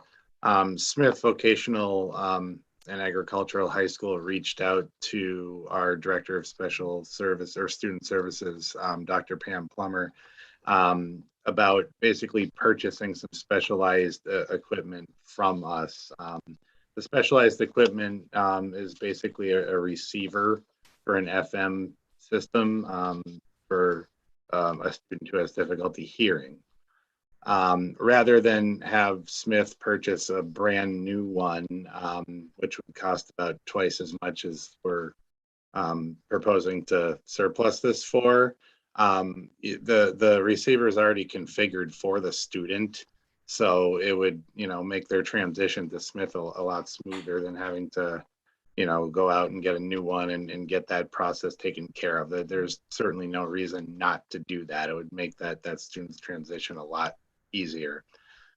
So I just had to do a little bit of research about what a fair price would be based on its depreciation and its age, and it would cost $807 brand new, and based on its age, we, in talking with Smith, decided $400 would be a fair price for that. They're willing to do that.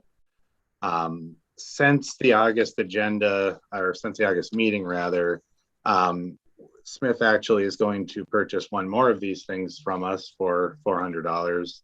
And actually, Union 28 School in Irving as well, we had a student move there, and they would like to purchase specialized hearing equipment as well.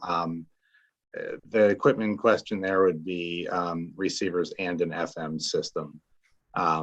Based on the age of the FM system and its depreciation value, we were going to charge $400 for each of the receivers and the FM system, totaling $800.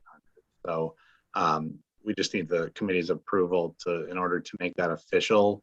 And then afterwards, the funds would just go to the general fund, because the accounts that those items were purchased from are long closed. There's nowhere for me to deposit those, so they're just going to go into the general fund. Okay, so the motion requested would be a motion for this to surplus this equipment for sale to these sister districts, so to essentially to follow the children that are the students that are moving to these other districts. Is there a motion? Motion to surplus the 3 items. 3, correct? Second. 4. 4. Excuse Okay. me, 4 items. Okay. Is there any discussion on this? Okay, hearing none, I'll ask the clerk to call the roll. Member Fallon, Yes. Member Seraphy Cox, Yes. Member Levy, Member Levy, did you speak and I didn't hear you? I'll skip over her for now. Member Kaufman, Yes. Member Goldman, Yes. Member Voss, Yes. Member Gold, Yes. Mayor Narcoitz, Yes. Member Busansky, Yes. and Member Sorry, Levy. sorry, there's this mute button on my thing. Sorry. Yes. Thank you. The vote is 9 in favor.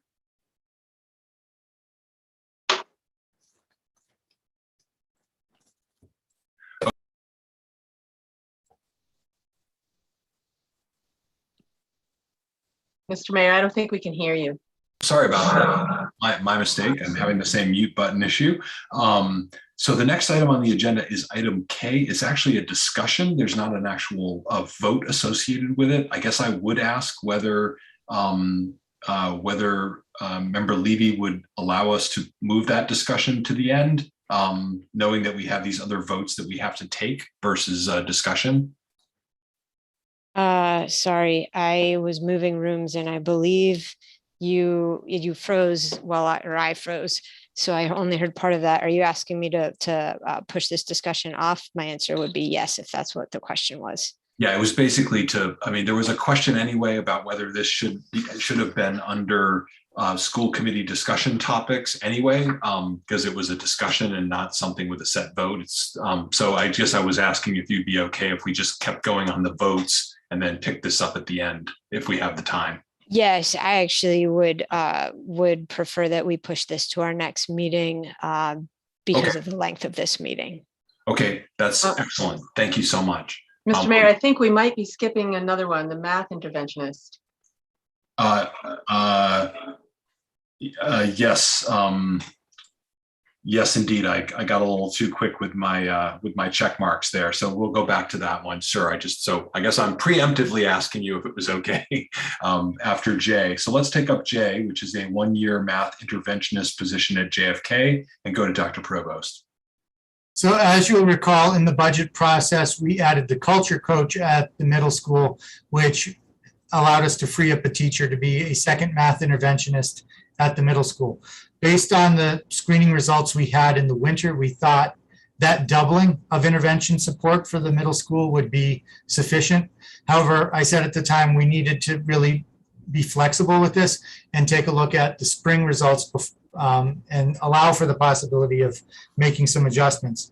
Based on the spring screening data, as well as performance of middle school students on the spring MCAS, we don't feel that 2 positions is sufficient in order to address the acceleration needs we have at the middle school. So we'd like to add a 3rd math interventionist.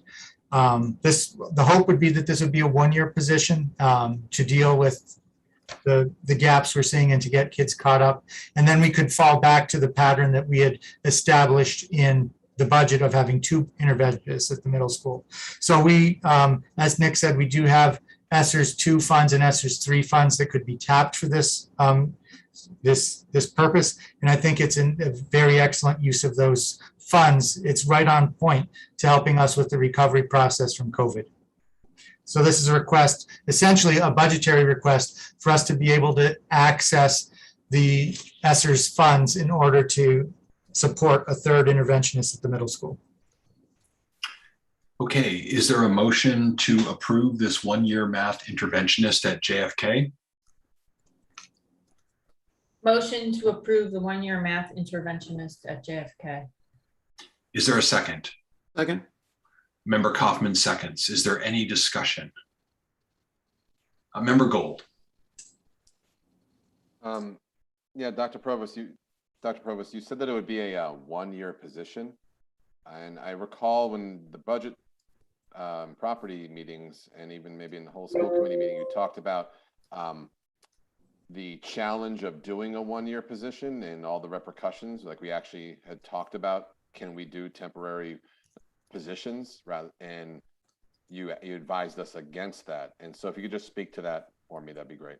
That's correct. But as was discussed briefly earlier in the evening, we seem to always have math vacancies. My expectation is that when this position ends, it's very likely that we would have another position we could move the person into, so we wouldn't have a unemployment liability for the district. Okay, thank you very much. All right, there's a motion made and seconded to create this 1-year math interventionist position. No further discussion. I'll ask the clerk to call the roll. Member Seraphy Cox, Yes.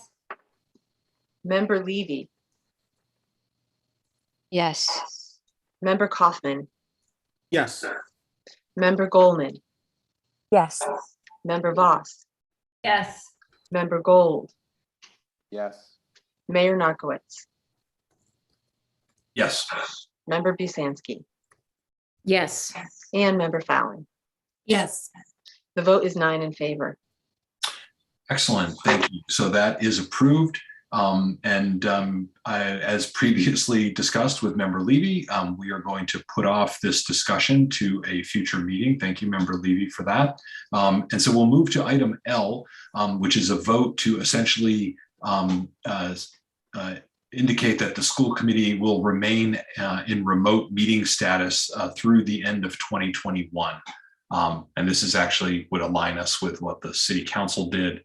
And because of the indoor mask mandates, et cetera, it does not really seem plausible or feasible for us to attempt to do a hybrid style in-person meeting. So I think this makes good sense. So would someone be willing to make a motion to that effect? Motion. So moved. So moved. Second. Okay, so the motion is made and seconded. Any discussion? Hearing none. Oh, Member Gold. Can you hear me? Yes, we can. Sorry, just switched my headphones. I'll be voting no to this and to the extension because I don't see the rationale behind saying that we can't hold a hybrid meeting. I've seen it happen with my own eyes repeatedly throughout this COVID crisis. And I see every day teachers teaching with masks on, speaking to roomfuls of children. And I don't see why we as the school committee can't do that as well. And I think I just don't see the rationale behind it. So I'll be voting no. Okay. Any further comments? Okay, I'll ask the clerk to call the roll. Member Levy. Yes. Member Kaufman. Just want to double check. A yes vote means vote. What's a yes vote mean, Mayor Narkowitz? Stay remote for the remainder of the term. Thank you. Yes. Member Goldman. Yes. Member Voss. Yes. Member Gold. No. Mayor Narkowitz. Yes. Member Busansky. Yes. Member Fallon. Yes. And Member Seraphy Cox. Yes. The vote is 8 in favor, 1 against. Okay, so that motion is adopted. The next item on the agenda is a vote on the 2021-2022 school calendar. And I believe there's a change that had to be made. Dr. Provost? Yes. So first of all, let me apologize for bringing you a calendar with an error in it. The only explanation I can have is that with the new holidays in the calendar, I was so focused on making sure that we still got the 180 student learning days in that I was paying less attention to making sure that I got 185 teacher work days in and actually ESP work days in as well. All I can say is I did send this through many eyes, including the union, who thought that the first calendar was right. And I have put this this new calendar past the union as well. And they agreed that it was short 1 day on teacher work days. So we are adding November 2nd as a professional development day. That will bring us up to 185 on teacher work days. And that means that the last day of school would move to June 22nd. Okay, is there a motion to approve this revised 2021-2022 calendar? So moved. Second. Okay, any discussion? Member Busansky? Thank you. So first, a question for JFK in the high school, what would be their final day due to the mold issue? So their final day right now would be June 23rd, because you can think of it as if they have one snow day that everyone else didn't get. Okay, and I'm wondering, as this calendar is going later and later, and now with the mold problem at the middle school and high school, if there isn't a way to push a teacher professional development day to the end of the year so that kids don't have to go any later. For example, that November 2nd date, but that's probably election day as I'm looking at it more closely. And maybe that's why. That's correct. We also felt that there would be lots of concerns, especially on this, since it's a general election, not that it's for, major offices, but there'll be public in the building. And we felt there would be safety concerns, especially in the era of COVID, with so many members of the public accessing our schools. So I think that it makes sense to do the professional development day then. I beg your pardon about major offices. I didn't hear that. What did you say, Dr. Pro? The most important race of all is happening.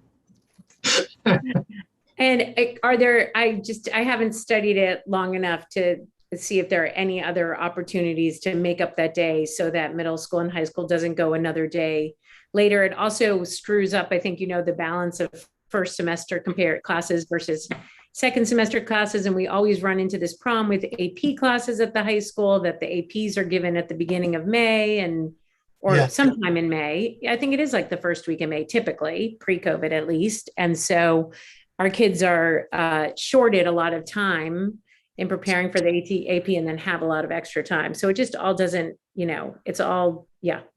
So a couple of responses to that. When we realized we had the situation at the high school, which was the first situation where we had mold, I reached out to the union and said, there are 3 ways we could resolve this. One way would be to essentially give up the teacher workday prior to the first day of school, and just have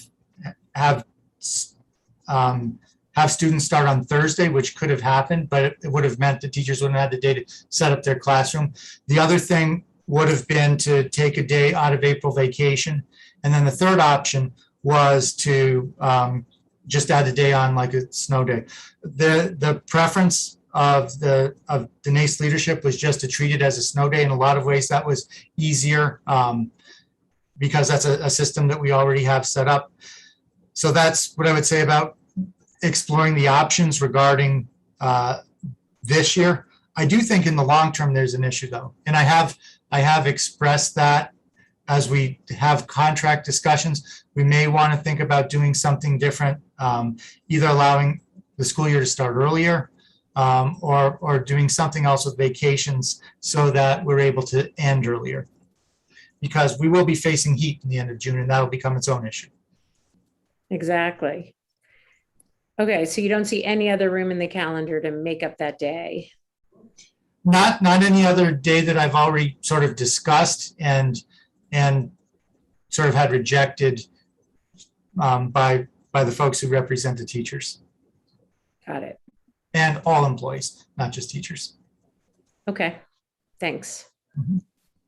Okay, so a motion has been made and seconded to approve this revision to the 2021-22 school calendar, and I would ask the clerk to call the roll. Member Kaufman. Yes. Member Goldman. Yes. Member Voss. Yes. Member Gold. Yes. Mayor Narcoitz. Yes. Member Busansky. Yes. Member Fallon.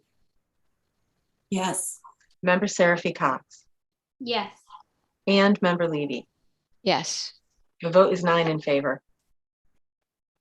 Okay, thank you very much. And thank you to the committee for working expeditiously to get through these early items in our agenda. And we now are at item N, which is the first of a series of discussions related to health-related policies.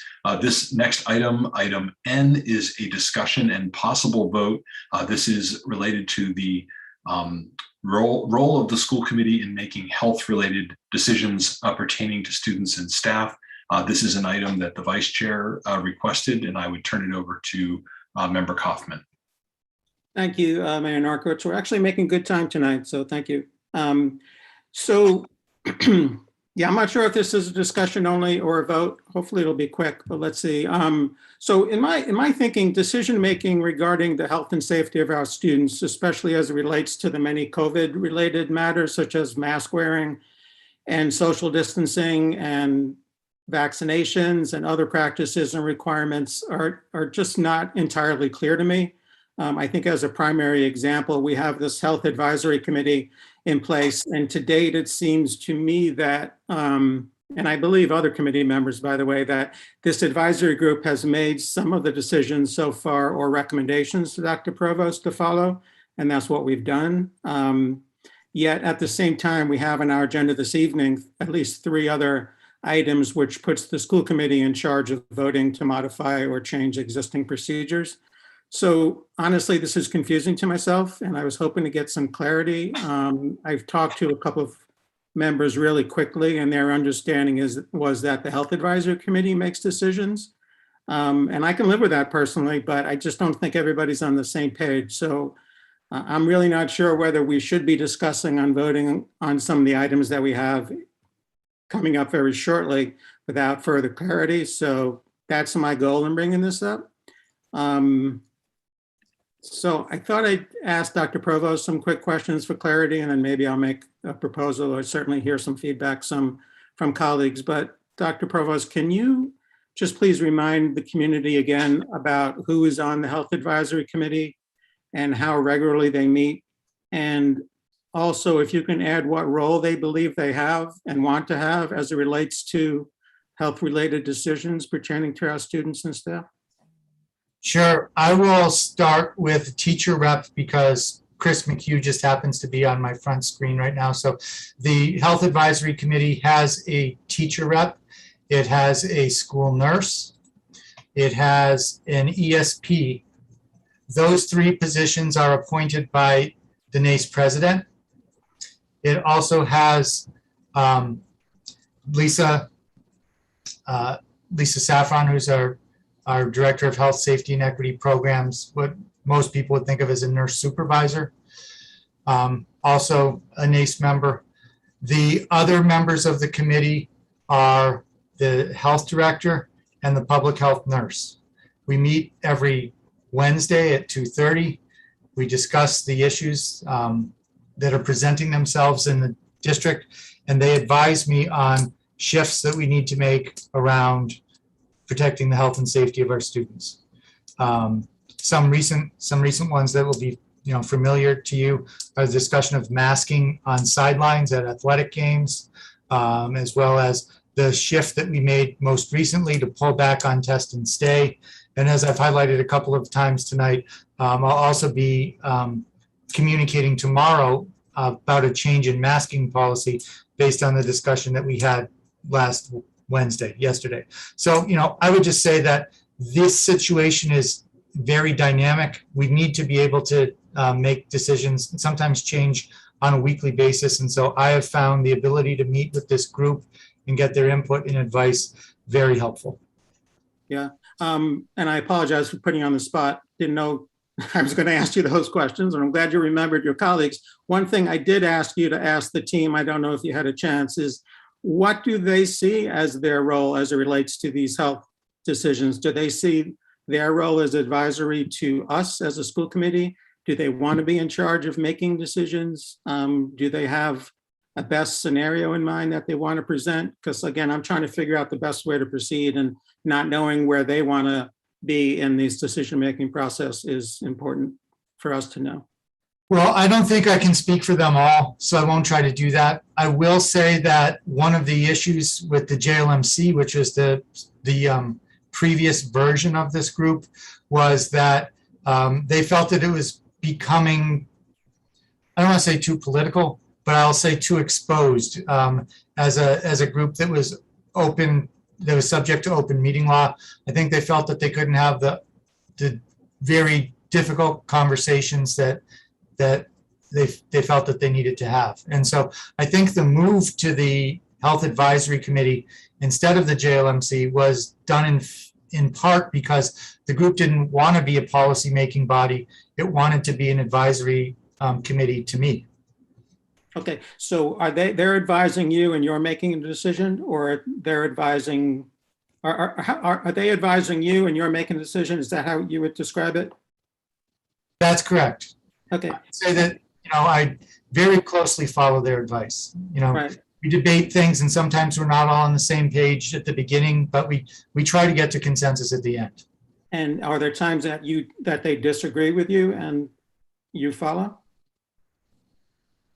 Times that I do something that they don't recommend, is that what you're saying? No, I guess the opposite, that you had something in mind, but they convince you otherwise. I'm trying to understand the dynamic. That's happened several times. Yeah, so I guess my last question is, so we have these items tonight, which seem to be very much policy driven, which is our role, and, very definitive things that at least one, I've lost count, maybe 2 school committee members have brought up. And then you're also talking about changing the mask wearing decision, which I'm not sure where that arose from. So how do you see this working out if we have a school committee that's going to be setting policy on a monthly basis while you're also meeting weekly with the Health Advisory Board? Am I missing something, or is there is there something here I'm missing? Because to me, it's just very confusing about who actually is doing this and who's making the decisions. You know, I haven't recommended these items, so, you know, I think it's important to understand that. Yeah. I would say if the school committee wants to have more of a role, they should probably meet every Wednesday night so that I can bring the discussion from the Health Advisory Committee and they can enact it into policy. Okay. All right, so I'm still as confused as I was, and maybe can someone make a stab at explaining it to me if they're clearer on the relationship between the advisory committee and the school committee in terms of setting these policies and procedures regarding COVID-related health decisions?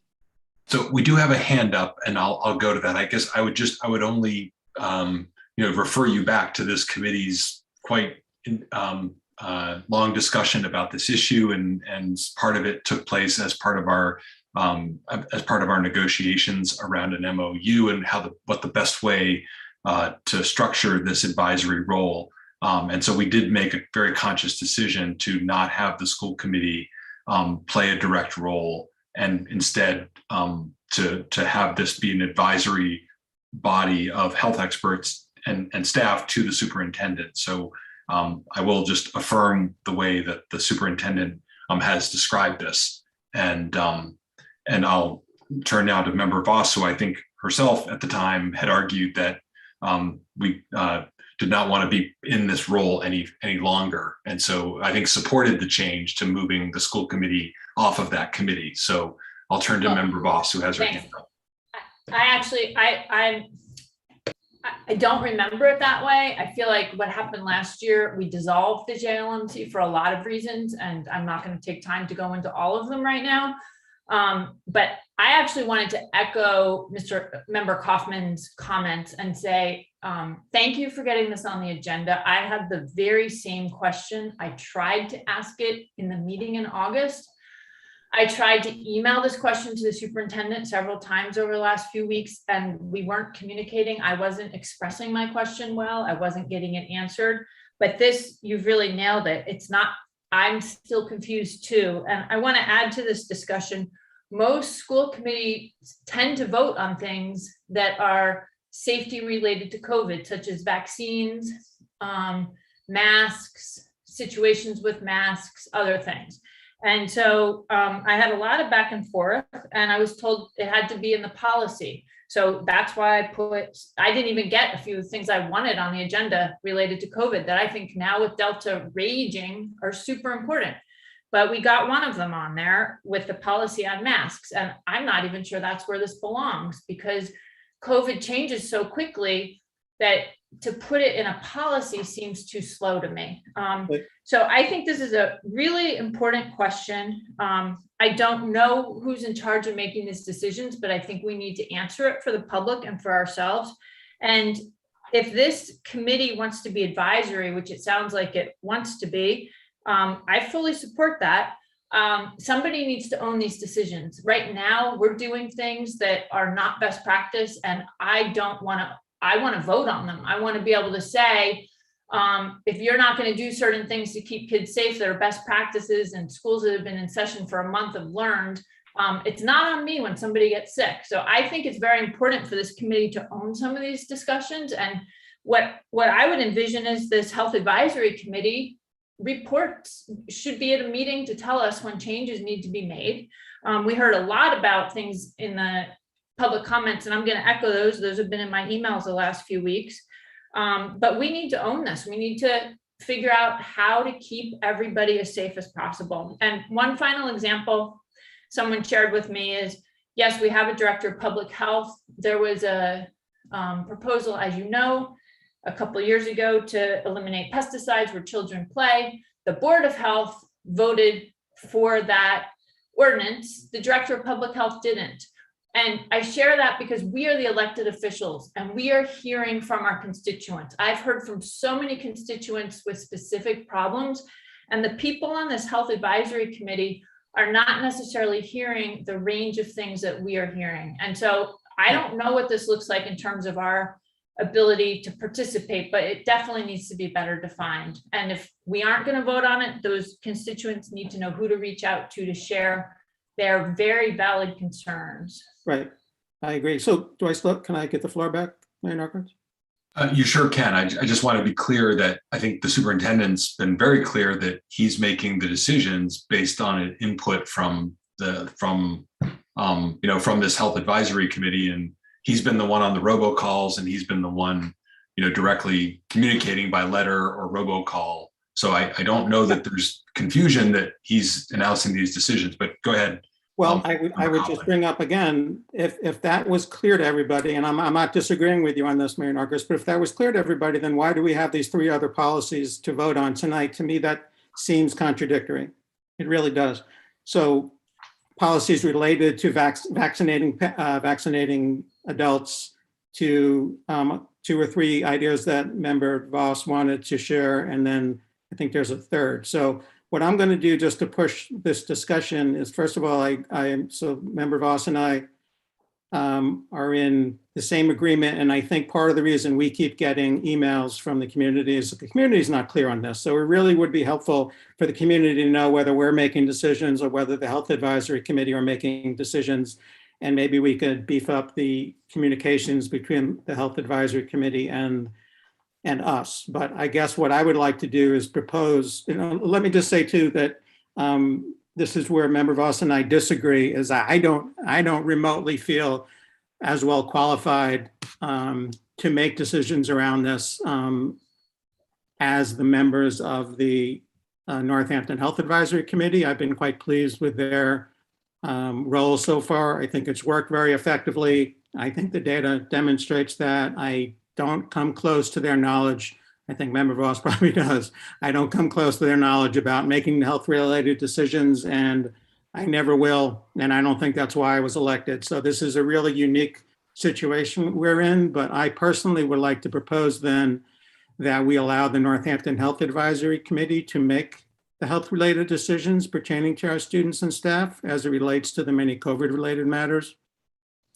And we could work out the details about how we get to, and I know we can now ask questions, but maybe Member Voss or other people have ideas about how we can still be involved with it. But I guess that's a proposal I would like to make and see if there's a sense of agreement with that or not.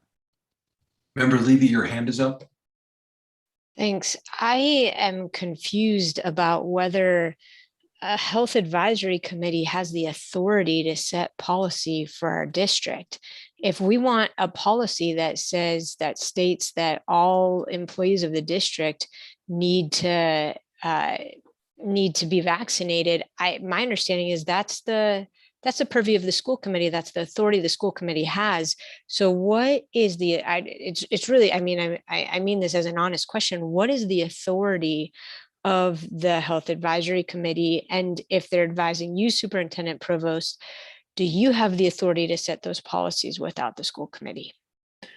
So I would say, I just want to be clear that that particular item is a little bit different from the other sort of policy related ones, because it does involve a clear change in work conditions. And so we know that we have to collectively bargain it, and we have had discussions with NACE about it. So that's in sort of a different category, the vaccination one. And that's not something that I'm sure that the Health Advisory Committee would support it, but it's not something that it's not a policy decision that they made. It's been a discussion that's happened with our staff members, employees, and the administration. And so it's sort of being brought as a separate item because it does fall under that working condition requirement and will require collective bargaining. So I just want to be clear about that one. But obviously, the masking ones are slightly different. And then some of the other items that Member Voss wanted us to bring forward, around actual conduct of students and within buildings and things like that. So I had nothing about conduct of students, sorry. what I meant was like students talking in the building. That what when that you had asked if we could put an item about how and when children could speak during lunchtime.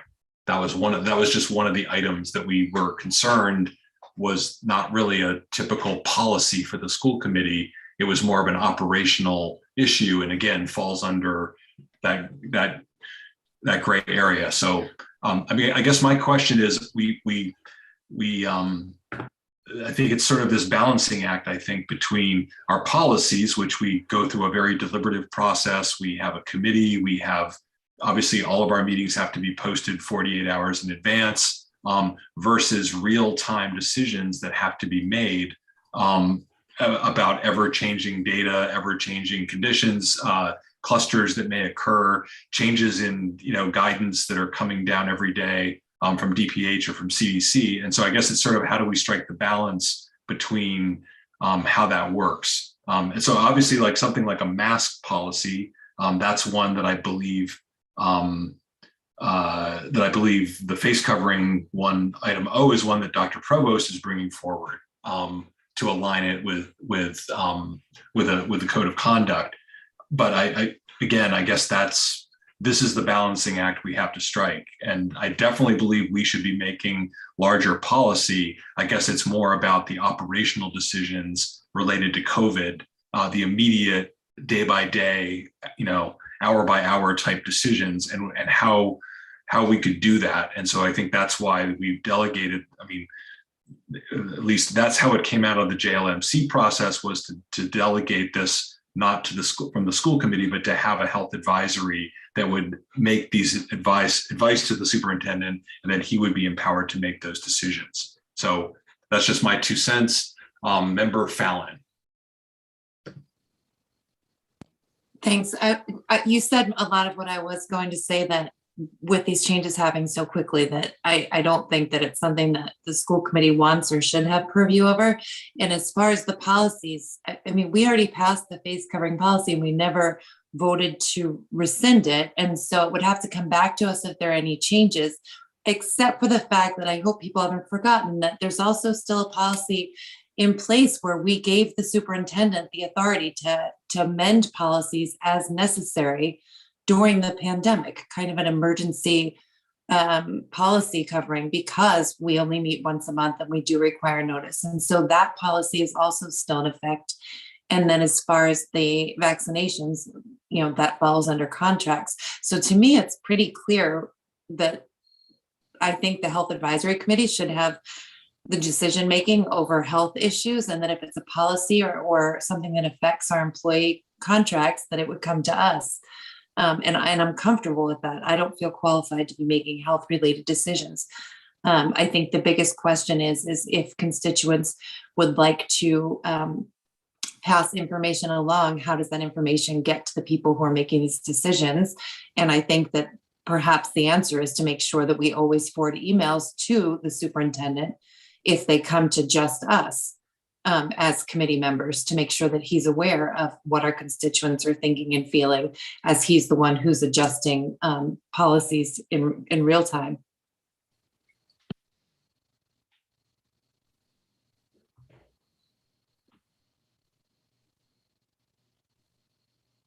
You're muted.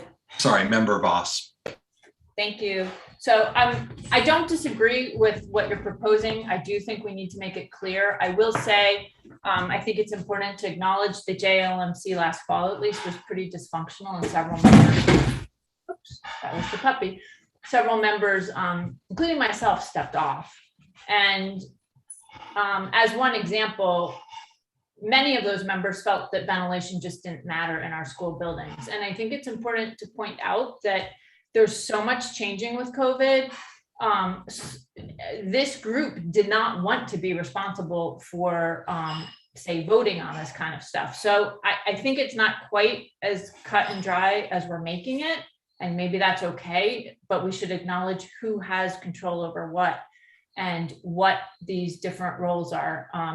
I guess in terms of the mask policy, I agree. So I just want to clarify. I asked Dr. Provost to make some changes. I think they're really good changes. They're now in edits to the mask policy because that's what he asked me to do. I would have been fine with him saying, yeah, I can change this in the emergency situation with COVID and I'm going to change it. But that didn't happen. And I, as a school committee member, don't know how to bring the concern of my constituents to the group stronger other than asking for what seem to be pretty reasonable changes. I think we're actually there by tomorrow, so that's really good. But the amount of concern people have had and the amount of emails that have gone back and forth between a lot of constituents has been really frustrating for them as they worry about whether or not their unvaccinated kids are going to get to pick something up unknowingly and bring it home to compromised family members. That's one example. There's other examples. And sometimes I think this advisory committee isn't hearing from the range of constituents and understanding all of the concerns. So maybe, Member Fallon, that's the solution, is to specifically ask for all these emails to be forwarded to them. I also want to say I agree about the policy with the vaccination of staff and why it's a negotiating issue. What's not on the agenda, which I maybe will make a friendly amendment for, is there's ways to vaccinate some of our students, and I'll talk about that later. But as an example, I don't know where that falls. I guess that's a policy. I'm done. Okay, Member Gold. Yeah, so am I hearing correctly that, or am I getting the right sense that item O, we're saying is a school committee domain? Item Q would be a health advisory domain? No, Q is clearly a school committee domain, as I stated earlier. Yeah. So Q is clearly a school committee domain because it involves a change in working conditions and requires collective bargaining. Yes, so that's clearly within our only we could make that decision, and we have to negotiate it. So what is the item on here that you think might just be the health advisories domain? They didn't put it on. Okay, so there's nothing tonight. Cool. So there's nothing tonight that you're thinking that, so in regards to what Member Coffin was saying, there's nothing tonight that we're thinking should be the health advisory. Okay. I can put my hand up. Sure. Go ahead, Member Voss. But I think it actually fits in this discussion of what is within the school committee domain of discussion and what is not. So I will give you an example. Many parents have, and I may not have the rules quite right, so Dr. Provost or somebody else, please feel free to correct me. Parents of especially elementary school aged kids have reached out to me, and their concern is when will they get notified if a child in their child's classroom tests positive? And their understanding is if their child isn't deemed to be either 3 or 6 feet, I think it's 6, from the positive testing child for more than 15 minutes, even though they were in the same class, breathing the same air for the entire day, they won't be told. And it's come back that some of our city hired staff think that that's an issue of privacy. And I think it's a much bigger discussion than that. And so the question is, does the school committee get to talk about that, or do we just pass the baton on that kind of thing? And where I have a really big problem is what I said earlier. If a kid is exposed, but they're not within 6 feet and considered a close contact, yet they have family members who are really compromised, that family deserves to know that they should probably test their family members and get lined up for antibodies if they test positive, and a couple days can make a difference in that person's outcome. And so we let our families know when there's lice in the school. We let our families know when there's chickenpox in the school. And I would think that if there was a positive case in the classroom, it would be reasonable for the families in the classroom to know. So that's an example of what I asked to talk about and was said, no, that's not school committee. Dr. Provost, you had your hand up. I don't know if you want to add information. I just wanted to comment on the two examples that Member Voss just gave and add that, and we do notify parents when there's COVID in the school. So if a parent wanted to have their child tested, they certainly would have all the information they need in order to do that. The reason it's not at the classroom level, based on the advice of our health department, is the same reason why information isn't given on a street level, because it gets down to a very small universe of individuals. And from a public health perspective, their advice is that that's going to lead to COVID shaming and many other issues, people trying to cover up their positive status and things that they think will impact the ability to mitigate the disease. Now, the school committee could second guess that and say, we're going to go to war with the health department on this issue.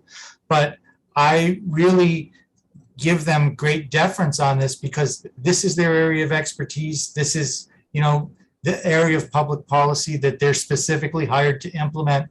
And so I tend to find that they speak with a lot of credibility on that issue. This is regarding essentially about contact tracing, and that they will, as you said in your letter that went home to parents, that folks who you'll be contacted for contact tracing, but obviously the entire school was notified that there was COVID in the school community. It was just that there was not, contact tracing is done based on who is identified as close contacts. So, so the request was that there be a blanket policy that if there's a child in any class, that the entire class be notified, irrespective of contact tracing. And so that was I guess that's the question, is whether we will override the contact tracing policy of the health department. I'm gonna correct you, Mayor, if you don't mind.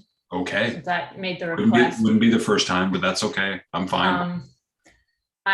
I believe a constituent pointed this out to me and I checked it. The 6-foot rule says if you're tightly masked and not within 6 feet for more than 15 minutes, you're not considered a close contact and you're not part of the contact tracing. And for students who are taking mask breaks and eating lunch without masks on, it makes the entire class potentially close contacts. And so I don't know if we have ways of separating those things out, but it gets messy pretty quickly. And that's the CDC guidelines that our policy says that we are following. Dr. Provost? I would just say it is messy. That's why every case is different. That's why every contact tracing experience is its own, follows its own path. What I can tell you with respect to that is the health department has asked us to implement protocols to assist with contact tracing, specifically around lunches. So in the elementary schools, students have an assigned seat for lunch if they're going to be eating inside. If they're in the secondary schools, students have more choices where they're going to sit, but we ask them to either sign up at a table or for those who have older students to scan a QR code that associates them with a table so that when contact tracing starts, that information is available. Again, that was based on the advice of the health department saying that if we have to contact trace, lunch is going to be a potential weak spot for us. And so we need a protocol in place. Can you please give us accountability for students at lunches, which we've done. To the very specifics of how each contact is traced, I can't speak to that because I'm not a trained contact tracer. But I do know that we have trained contact tracers on our staff. We have contact tracers we've hired for this district, and they follow a specific protocol. So again, that's why these discussions on Wednesdays are really important for me. I'm just going to repeat, and you kind of said this, our way of doing things in the classroom and the cafeteria would say that according to CDC guidelines, you should let the entire class know that there's been an exposure. They have met that requirement of an exposure. Member Kaufman? Thank you. So I think this conversation reinforces why I brought this up. We can have these types of discussions at each of our school committee meetings. We can't talk about CDC and the Board of Health and what one person read and a different person read. We need to, as Member Voss and I agree, we need to make a solid decision on who makes decisions and how communication is shared. So it sounds like there's a couple of policies that Mayor Narkowitz brought up that I honestly forgot about. If what he says is accurate, and Member Fallon, who is obviously up on policy and believes that we're not, what's the word? We're not, it's what Member Levy brought up before, what in terms of can we break our role of setting policy? Sounds like Member Fallon believes we can in this case. Please correct me if I'm wrong, but I'm going to get back to my proposal and see if there's support for it, which is that we allow the Northampton Health Advisory Committee to make health-related advice or decisions pertaining to students and staff as it relates to COVID-related matters, such as mask wearing, social distancing, etc. I guess that are not change of working conditions. And we use that as a judgment for moving forward. And I think we need to decide whether we want to take on more of a role or less of a role. And there's no doubt there'll be some differences, but we need to hammer this out and be clear on it so that we won't go through this every meeting and in between meetings, and the public knows who they need to contact if they want to share their concerns. So can I have that vote put out and see if anyone's interested? So you would renewing your initial motion. Yeah. So is there a second? And so this would basically be essentially affirming the process as it's been operating right now to date. I think so, and just clarifying that when it comes to changing of working conditions, that's the exception that the school committee needs to get involved with, and that's where we're voting on vaccinations, where we had it on the agenda. Yeah. Is there a second to that motion? Second. Okay. Member Voss, your hand is up. Well, I don't think, Member Kaufman, what you said is necessarily what you meant. What I think I heard is happening is that this group that I used to be a part of under a different name, which I don't think wants to own this, but maybe it's changed, is making recommendations to Dr. Provost. And then he is in charge of making the final decision. That's how it seems to me that it's operating. And that's not what your motion said, but maybe I don't know if you want to make that your motion, but that's my understanding of this conversation is that is how we're moving ahead. And in terms of our policy, Member Fallon pointed out that that's consistent because we gave him, as we probably need to, right? Because things change so fast, permission to change things. Right. So if that's the motion, that makes it more clear to me what we're voting on. I will say the part of what you said, which I don't think is part of your motion that I disagree with, is we still have a mask policy. We still have other policies, and I don't want to give up control of those. We should have policies about these things. It's just if things get worse, he has the ability to change the policy very quickly. That's my understanding of after this discussion of how we're operating. But I don't think that was your motion. Yeah, I probably stumbled over it, but I think is that I think that's accurate. So I think that describes the current decision-making framework. So I think that I think that is accurate. I think that's accurate. I just want to say if that's the case, then I don't think we discuss item O or whatever you have on the agenda tonight, Member Voss, because I think those are all related to day-to-day things that the superintendent would get. So I think you and I probably, let me just finish. I think you and I probably disagree on that because at least the recommendations that you wanted to bring up had to do with students staying masked while eating, about being 6 feet apart. And I think about vaccinating students in the playground, it's hard to keep up. But I think those are the types of things that would rest with the Health Advisory Committee and not the school committee. So if we're agreeing, then you would agree. If not, I think you would disagree, which I think you do. I was told to make amendments to, it's S actually, and I think we should talk about S and O together. They're very much linked. And I worked hard with our attorney to work on S, and it is absolutely, I think, my prerogative to suggest a change to a policy. That's one of the things school committee members can do. And that's what Dr. Provost directed me to do on this particular issue. So I think that's important to do. And I will point out, while people are deciding how they want to vote on this, this system didn't work so well this week, because I already pointed out how we're not following CDC guidance on who we let know in the classroom of exposures. The other thing is we have a mandate in the city of Northampton that says if you can't maintain 6 feet of social distance outside, you should be wearing a mask. And so I asked, are we wearing masks at recess? Or do we have a way to make sure kids are staying 6 feet apart? I live right by an elementary school and kids play pretty close to each other. And so to me, with how much COVID is in our community and how contagious it is right now, and how much I want our kids to stay in school and to not have a lot of cases, it makes a heck of a lot of sense. And this was a week ago. It makes a heck of a lot of sense to follow the Northampton mandate. If you're not 6 feet apart, put a mask on. And the response I got back was, that applies to the public, it doesn't apply to our schools. And I don't know where to go with that, because to me, that's really bad judgment. So I don't want to be a part of making that decision that puts our kids at risk. Right. I think you and I are absolute same page. We obviously both want to keep our students. It's just that I feel entirely comfortable with the process that's currently in place.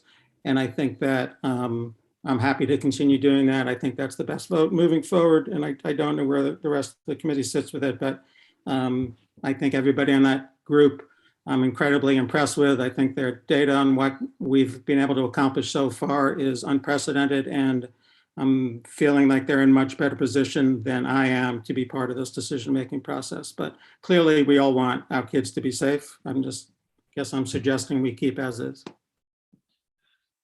Okay, Member Gold. What I appreciate about this is, I think as it's moving forward, it seems like it would give the agenda setting committee leverage or what have you to say what can or can't go on what should or shouldn't go on any future agendas. Like if we know who's responsible for making those decisions. So I think this is an important vote to make. And it sounds like what it is just, as Mayor, you can't figure out how, I don't remember how you said it, but it's just continuing what we're actually doing already and affirming that.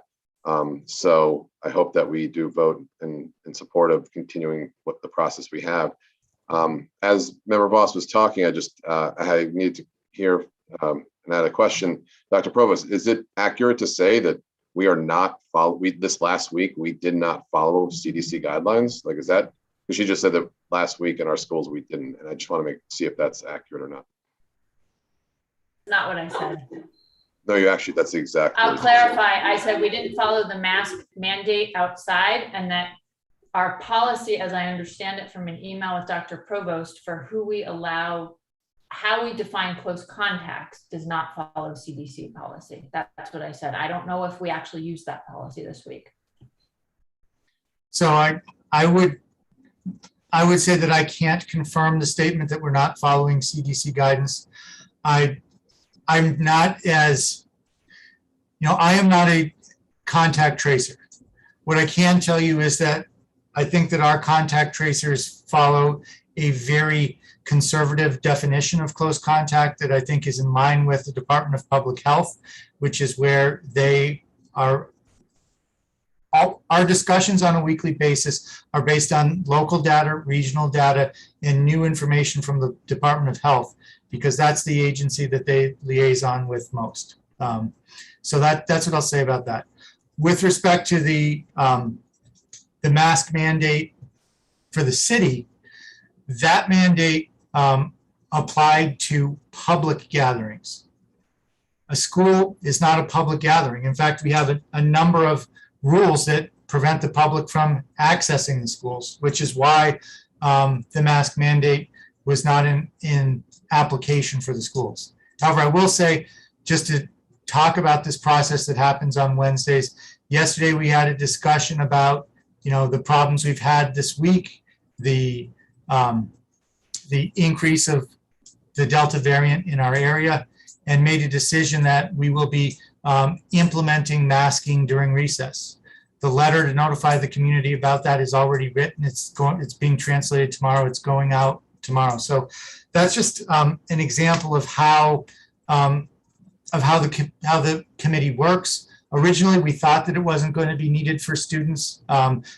It's absolutely true that that policy was not meant to apply to recess, but it's also true that the experience we've had over the past week has been that we're not having good compliance with students' social distancing during recess, which is why we're making the decision to change the masking policy.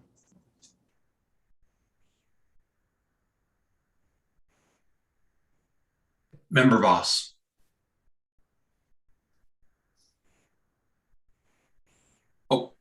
Hand down. Okay, so there is a motion that's been made and seconded, and it is a motion to effectively sort of clarify and affirm what the current process is for decision-making, day-to-day decision-making on health related issues related to COVID. So Member Voss. All right, I realize this is my chance to say this. There's been a lot of references to another agenda item I asked for, and I want to clarify the concern. In the South, there's a lot of schools that have decided to eat outside because probably the weakest link in our school in terms of spreading COVID is lunch and snack and breakfast. And what's really striking is our schools are doing this very differently. A parent forwarded me a lovely plan at Jackson Street School. They've really thought this through. Another parent is concerned that K through second grade at another school can't go outside for any meals. And we've spent all summer talking about equity issues and how we want to make certain things at all the elementary schools similar across them, yet we have completely different policies at our schools. And I just am putting this out there because I do think eating, and that's where the comment was about putting your mask on when you're talking. A lot of experts have said the best thing you can do is not talk because you expel a lot more aerosols when you're talking. So it seems like a really simple thing to say, kids, we have to eat inside today. We're gonna watch a movie, or we're not gonna talk while we're eating, or excuse me, while the mask is off. And I just, in absence of people making these kinds of proposals, I don't understand why we're not doing everything we can to keep this thing from spreading inside. So that's another example of where we're not looking out in the world, seeing what's happening and seeing how people are solving it. And we're doing it very differently in all of our schools, and people should just be aware of that. Okay, so is there any further discussion on this particular motion made by the vice chair? Okay. Can I just clarify it then? Sure. So I think I clarified it okay based on the feedback I just got. So we're allowing the Northampton Health Advisory Committee to continue making advice to Dr. Provost pertaining to the health of our students and staff as it relates to the many COVID-related matters not associated with changes to working conditions. Does that sound okay? That is consistent with your prior presentation of the motion, yes. Okay. Member Voss, is that better now? You might not agree with that, but is that better now? It's clear. Okay, thank you. Okay, so so I will ask the clerk to call the roll on that motion. Member Goldman. I'll abstain. Member Voss. No. Member Gold. Yes. Mayor Narkowitz. Yes. Member Busansky. Yes. Member Fallon. Yes.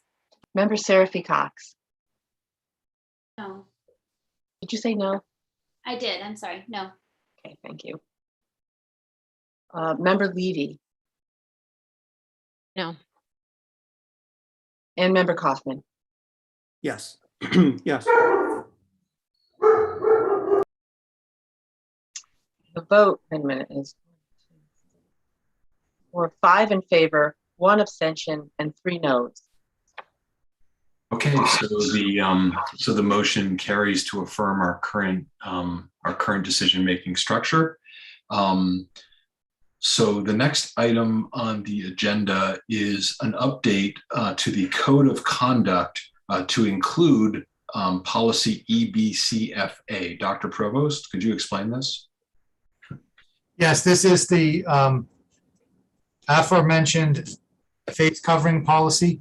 It has been adopted by the school committee and has been enforced since last spring.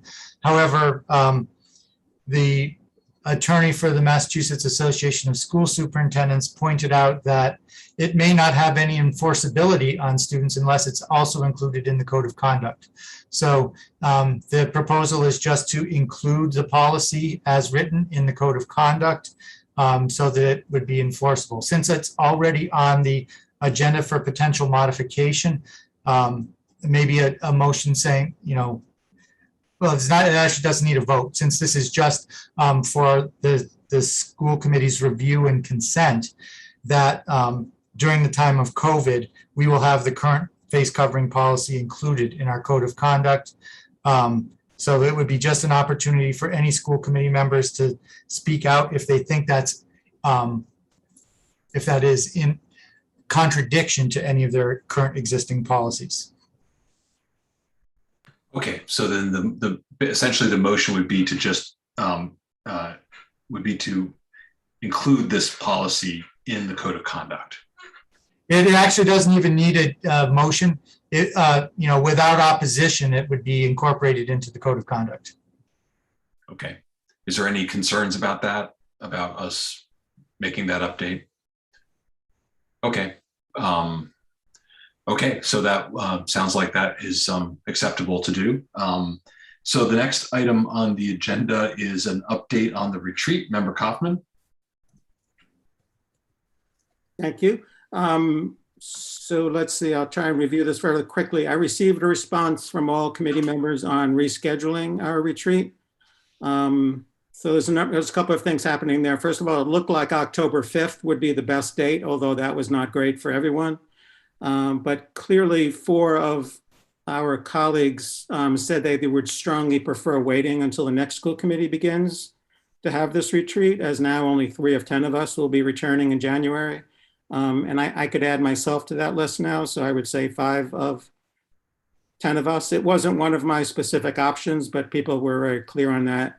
So I in turn shared this information with Sapphire from CES. She was is scheduled to do the retreat. She agreed and thought that doing this with the incoming committee would make a lot of sense.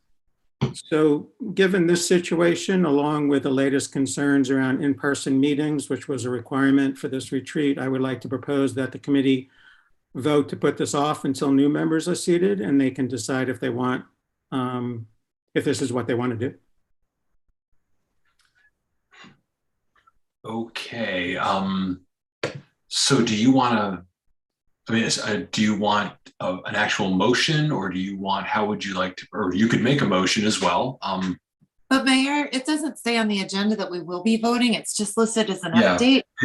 that is correct. It is an update. So, and I do believe that, I think you were empowered to try to schedule this and to try to work with committee members to schedule it. And essentially it sounds like you're saying you are, do not believe it would be in the best interest to try to schedule it, or not, there's not going to be enough participation to do it during the current term, and it makes sense to have it roll over to the next term. So I don't even know if a vote would be required for that.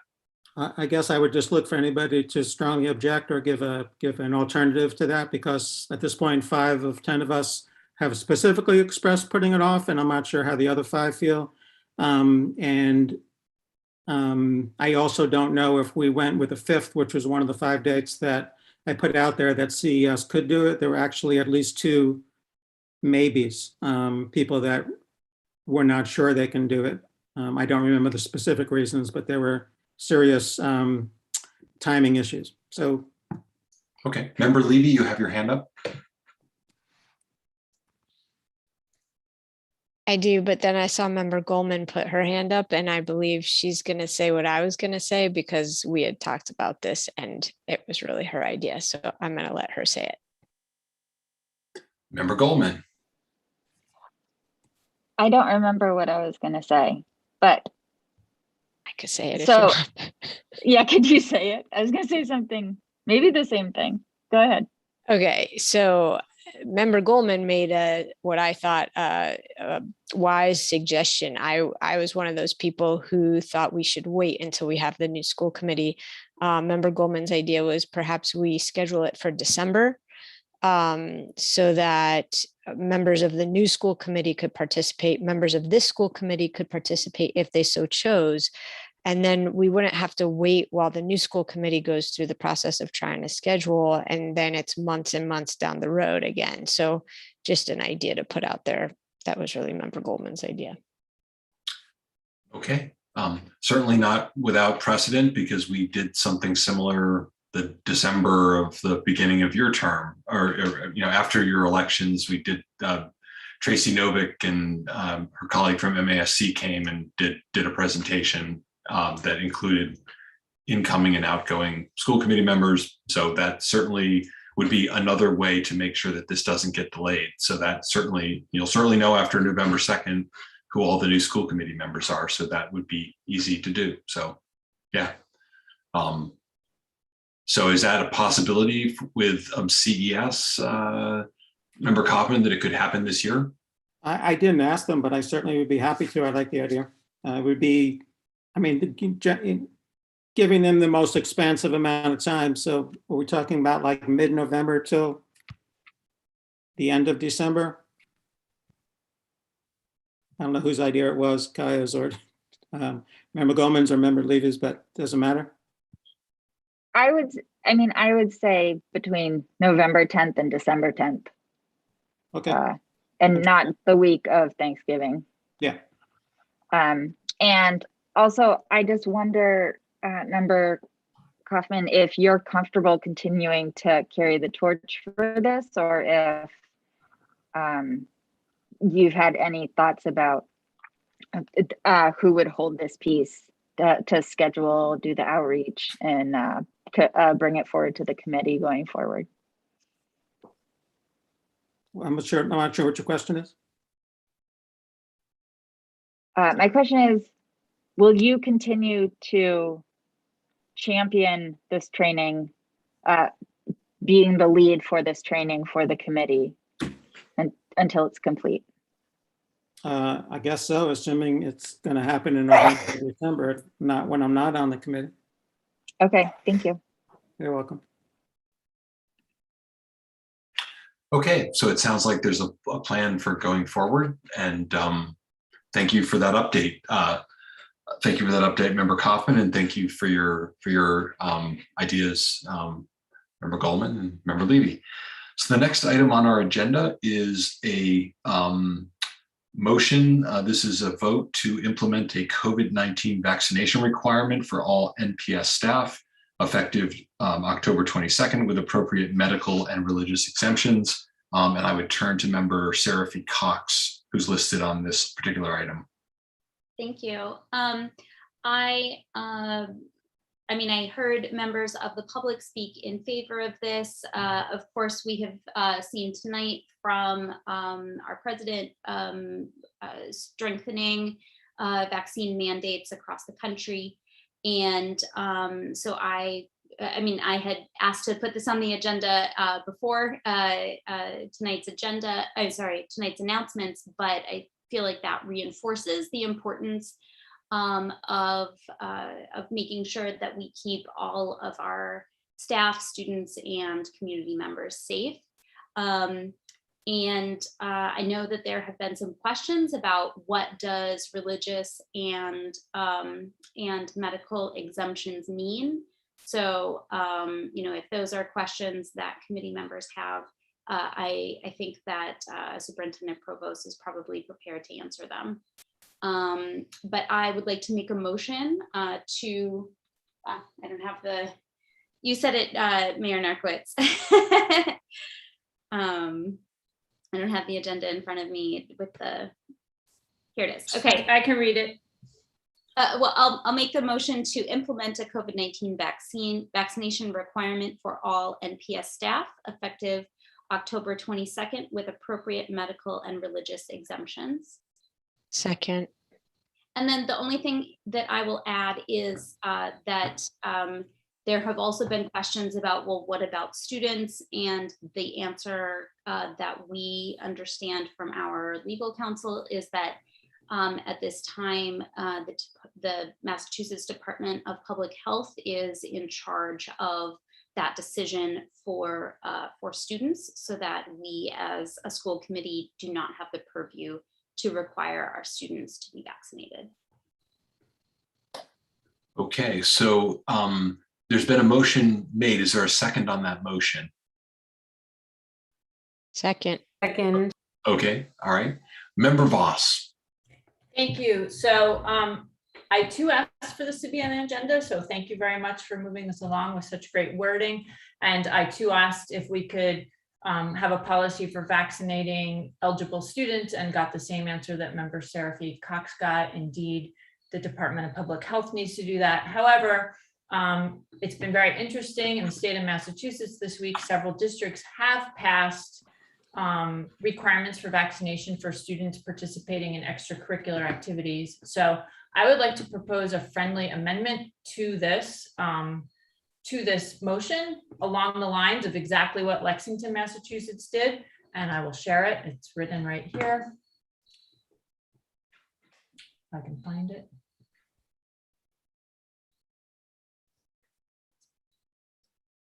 Here we go. And if we don't do this tonight, maybe the health committee will consider it. Again, the goal is to keep COVID out of our schools. So what other districts seem to be passing and seems to be allowed is that eligibility for participation in extracurricular activities, including sports.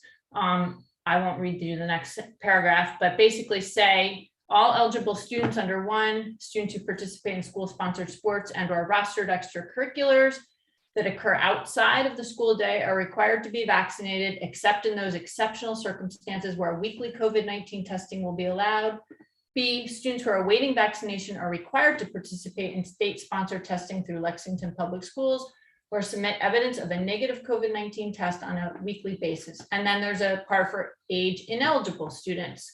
And again, I won't read it. It says they have to get, well, I'll summarize it. They have to get vaccinated as soon as possible, and they have to test. And so this is the way that other districts in Massachusetts are dealing with the desire to encourage students to be vaccinated. So I guess my one, I know that our legal counsel has raised some concerns about that, and I guess it's still a question, because other districts have implemented them, doesn't necessarily mean that they're lawful. But I guess my bigger concern for tonight is really an open meeting law issue, that this is a fairly substantial policy that is not noticed on the agenda, and we are talking about a vaccination mandate for staff, which are adults that are employees of the district. And so I think that this would sort of stretch the bounds of what a friendly amendment to something that's already on the agenda, that's really far beyond what the agenda item is. So I guess I would prefer that you've raised this and you've sent us this language, and I know our legal counsel has it, that we do have the health advisory look at it, but we also explore it further and potentially bring it back to a future meeting. That would be my sense of it, in terms of whether it's a allowable friendly amendment to what's been clearly posted on the agenda. I would welcome the chance to discuss it further at the next meeting. Okay. So then you'd be withdrawing the friendly amendment. Well, I'll let member Levy make a comment, but yes. Okay, sure. I guess I'll just share a frustration that I specifically asked that we put on the agenda, not just a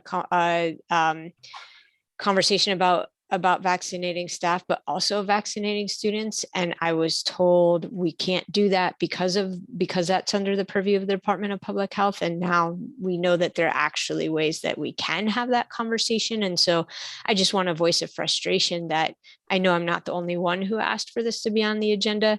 And knowing now that I guess pushing this off means there's another month before we're able to better protect our students. Again, when this item was being discussed, there was a clear, call with the commissioner about what was allowable and what was not allowed, and it was made pretty clear that DPH sets the standards for vaccination of students in Massachusetts. They're the ones who set the vaccination standards. So this might be an interesting workaround. I'm not sure how equitable it is that only students who play sports would be mandated. I'm sure there's lots of different issues around that as well.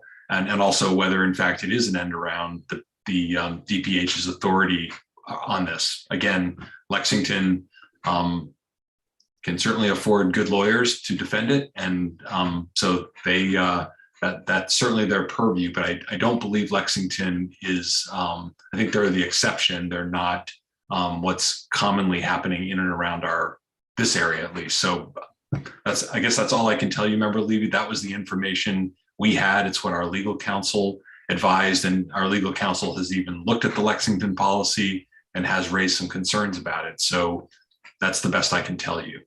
So I don't think it's a clear-cut issue in terms of that we think we do have the authority to basically do something that DPH has said is their authority. So I guess that's the conundrum here. No, I hear you. Just voicing my frustration at the lack of opportunity to discuss it today. Yep. We certainly are discussing it. We definitely are discussing it. That's for sure. Okay, so the agenda item then that we're voting on is the motion item Q, which is the implementation of the vaccination requirement for staff. And obviously it's to implement, so it would also require any required collective bargaining related to it. So is there further discussion on that motion that we're in debate on? Okay, hearing none, I'd ask the clerk to call the roll. Member Voss, Yes. Member Gold, Yes. Mayor Narcoitz, Yes. Member Busansky, Yes. Member Fallon, Yes. Member Seraphy Cox, Yes. Member Levy, Yes. Member Kaufman, Yes. and Member Goldman. Yes. The vote is 9 in favor. Okay, so that motion is adopted. And so now we have an item R, which is a MOA enabling, I'll just describe it as an MOA related to high school faculty and department chair meetings to be held before the start of the school day. And I'll turn it over to Dr. Provost. I believe this may be ready for a vote tonight. I'm not sure. Actually going to say that's one that I will ask to move until next month. We've been working on some concepts and I thought we'd have something ready to go, but work continues on this item. Okay, so we will then carry this over to a future meeting. So now we come to item S, which is a discussion and possible vote on policy EBCFA, face covering amendments. And so Member Voss, this is an item that was listed for you. Yep, I can take it. Thanks. So Dr. Provost asked me to try to put some of the things I was asking him about into the policy. And when I reread the policy, some of them fit, some of them did not. But the policy, not surprisingly, is quite out of date because COVID has changed so much. So that's no one's fault. But I worked with Layla our attorney to add some language, and I can share it. And there's some other things that there's some changes that we may need to vote on separately. But here we go. So, oops, share screen.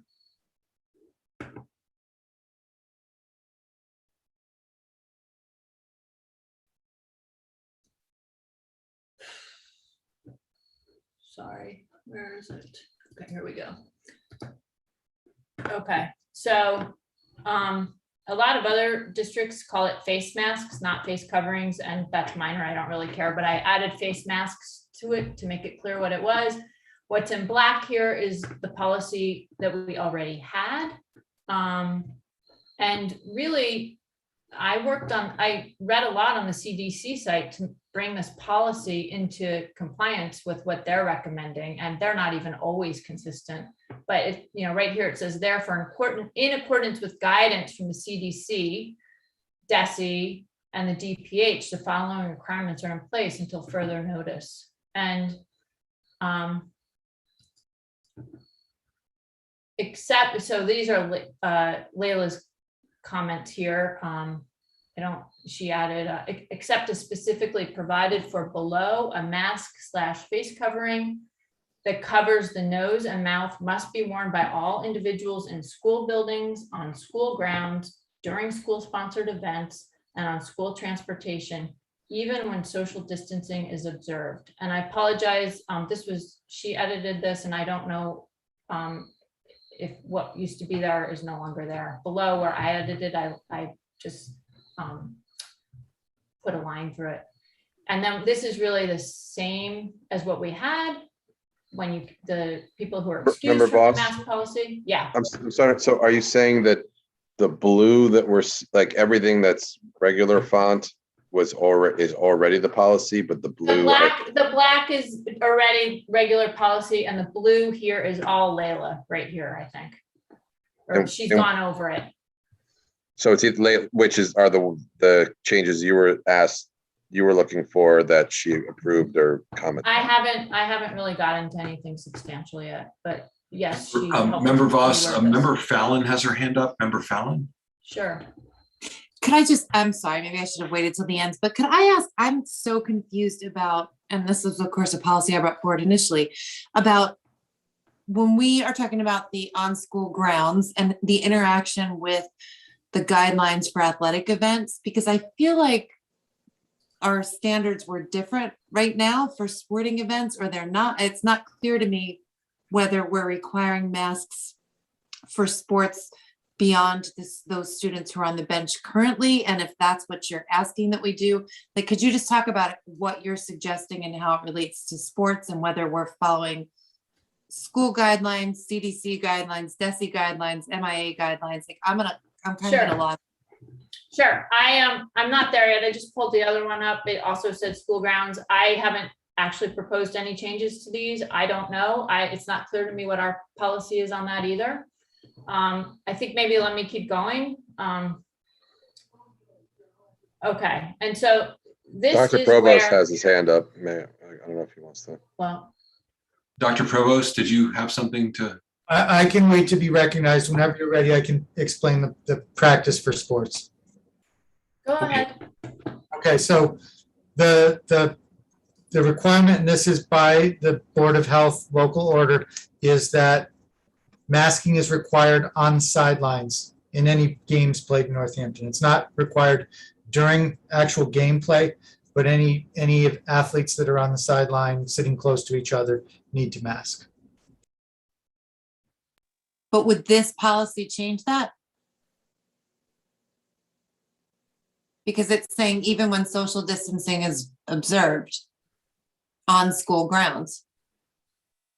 I do think that would be- But it says except as specifically provided for below. So the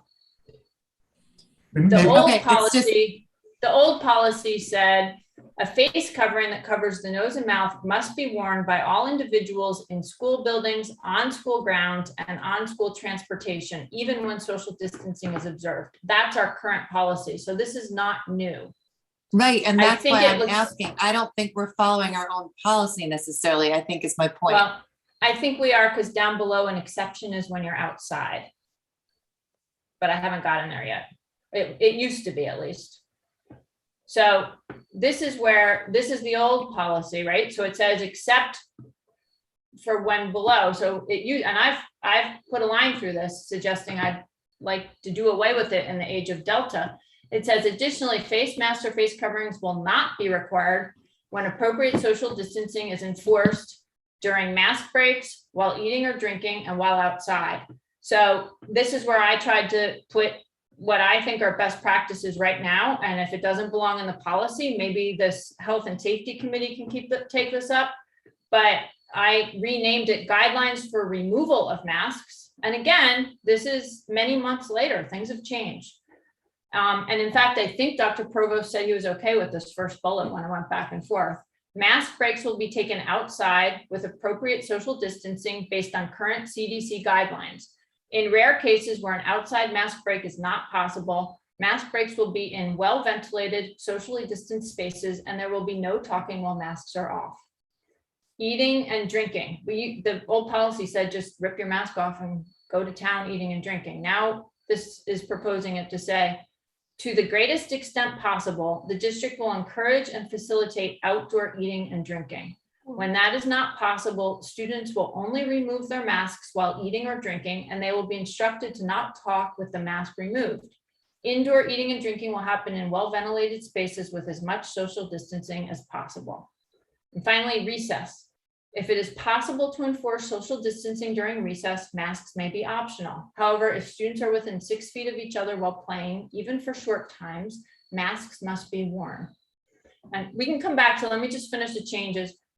There was some real weaknesses in our old policy, and we actually, I don't remember, but a few speakers at the beginning spoke about this, types of masks. And this is where I spent quite a bit of time on the CDC website, and this is where it currently landed. Types of masks. All students in grades pre-K through 12 will be required to wear a mask/face covering, which is to be provided by the student's family. And everything in black here, by the way, is our old policy. Staff members are responsible for providing their own face coverings. However, the district will supply disposable face coverings for individuals who arrive at a building, school-sponsored event, or board school transportation without one. Types of masks that are acceptable to wear at school include either disposable or cloth masks that fit properly, meaning snugly around the nose and chin with no large gaps around the sides of the face. It is highly recommended that masks have a nose wire to prevent air from leaking out of the top of the mask. And by the way, most of that wording is from CDC. I think all of it is. Bullet, disposable masks, the definition. Medical procedure masks, also referred to as surgical or disposable face masks, should have 2 or 3 layers and be made of tightly woven fabric. Again, taken straight from CDC. As is the cloth masks, bullet, taken straight from CDC. Cloth masks should have 2 to 3 layers of tightly woven fabric, such as cotton, and be breathable. And then down here, in black, is what our old policy said. So in order to address the new knowledge of what we know at Delta, that's what I am proposing for our face mask policy.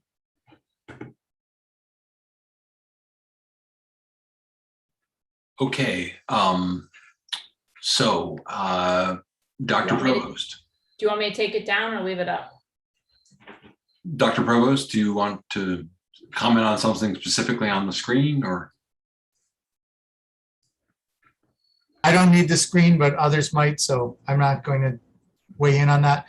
I would just say that to be consistent with the language used by the Health Advisory Committee, and we had a long discussion about this on Wednesday, I would recommend changing social distancing to physical distancing for obvious reasons. The language makes a difference. Not substantively in how the policy would be carried out, but in the message we're sending to the community. Sure. Agreed. Member Kaufman. Thank you. So Dr. Provost, did you have a chance to talk to the Health Advisory Committee about Member Voss's ideas? And if so, what was their response? We did not review this proposed policy change in its entirety. I would point out there are several members of the committee on the meeting tonight. And the only thing that stands out to me from our conversations is that comment I already made about the use of physical distancing instead of social distancing. Okay, thank you.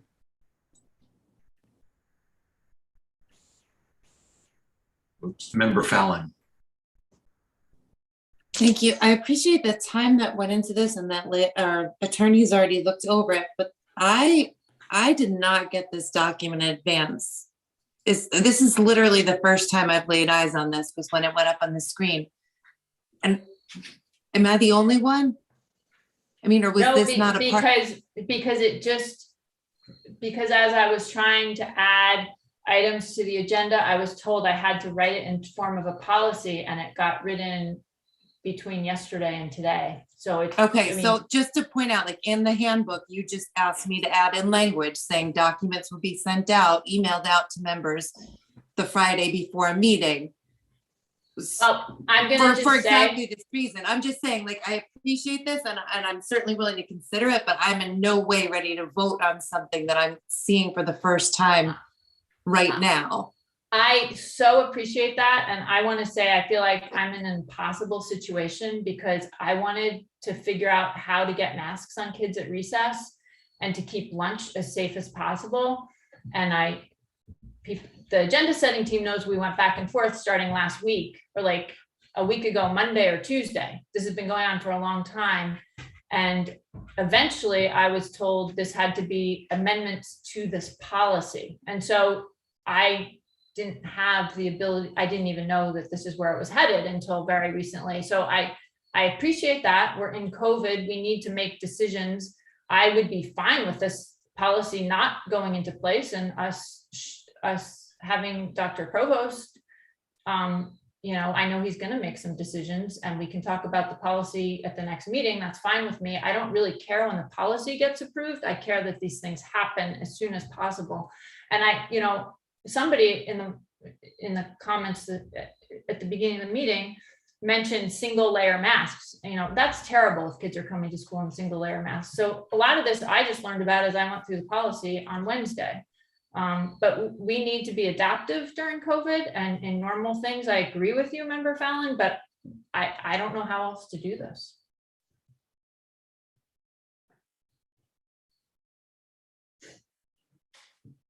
Member Goldman. Thank you. This question is for Member Voss and also Member Fallon. I wonder how each of you would receive the idea of referring, updating this policy to the Rules and Policy Subcommittee. Honestly, I think that slows it down even more.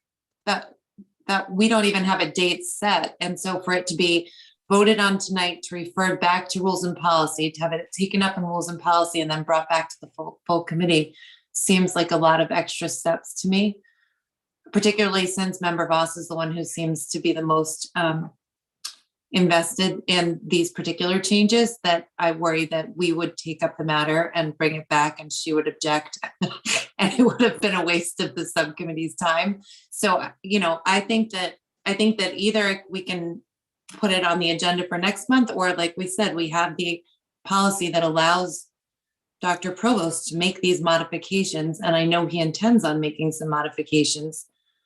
Right. And so I certainly wasn't suggesting that Member Voss would no longer be a part of it. I just want to be clear about that. I'm not trying to take the policy, the advocacy of the policy away from Member Voss. So. I'm happy to go with however the committee wants to. Like I said, I just care that these things happen, and we do currently have a policy that is so out of date that it's recommending masks that don't make sense. So I mean, I don't know, does Dr. Provost, can he just rewrite the policy? I don't even know what it looks like. I know he has the power to change our policy. I don't know what that looks like. Whatever we can do to move this ahead is fine with me. Dr. Provost. I certainly don't have the power to write policy. What I would suggest is that, as I said, I'm going to make some changes tomorrow that are already in line with this policy. I don't know why single layer masks would be in use. That's not consistent with our current policy. Our current policy says at least 2 layers. So I think that would be in violation even what we currently have. But my suggestion would be to let me make the changes that I've already discussed with the committee tomorrow. And if the committee as a whole feels that it's not ready to discuss these amendments at this time, then we just bring them back to the next meeting rather than sending it back to Rules and Policy Subcommittee. That works for me. I am going to read to you from the old policy. I have it up. It says fabric masks. This is under acceptable, preferably at least 2 layers, but it doesn't say they can't be single layered.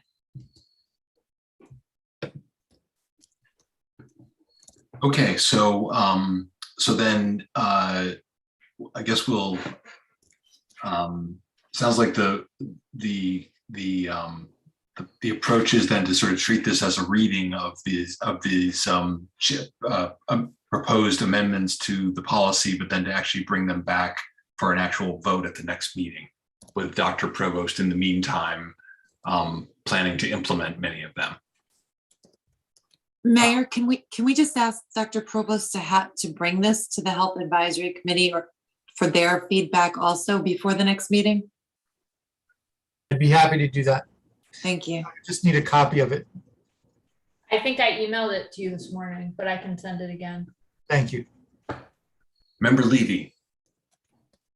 I'm also interested in the feedback from the Health and Safety Committee. I also, though, will articulate that I don't share Member Fallon's perspective. I'm fine, having seen this for the first time right now, voting on this. So if the entire committee feels differently, then let's wait. But if other folks are in support of voting on this, I would propose that we continue to vote on this. I guess I'm a little confused. It sounds like the superintendent's going to make these changes anyway. If that's the case, why not just vote these into the change of the policy if that's what the committee is looking for? So I haven't gotten a sense, other than from Member Fallon, what folks are feeling about their readiness to vote on this.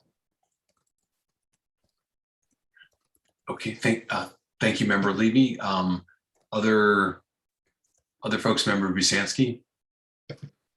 I guess it'd be helpful, Superintendent, to understand which of these changes you're making tomorrow and if there are any that you're not. So that's what I'm a little unclear on. Is this, yeah, if you could clarify. It would be helpful if Member Voss would put the document back on the screen so I can go through it point by point. Thank you.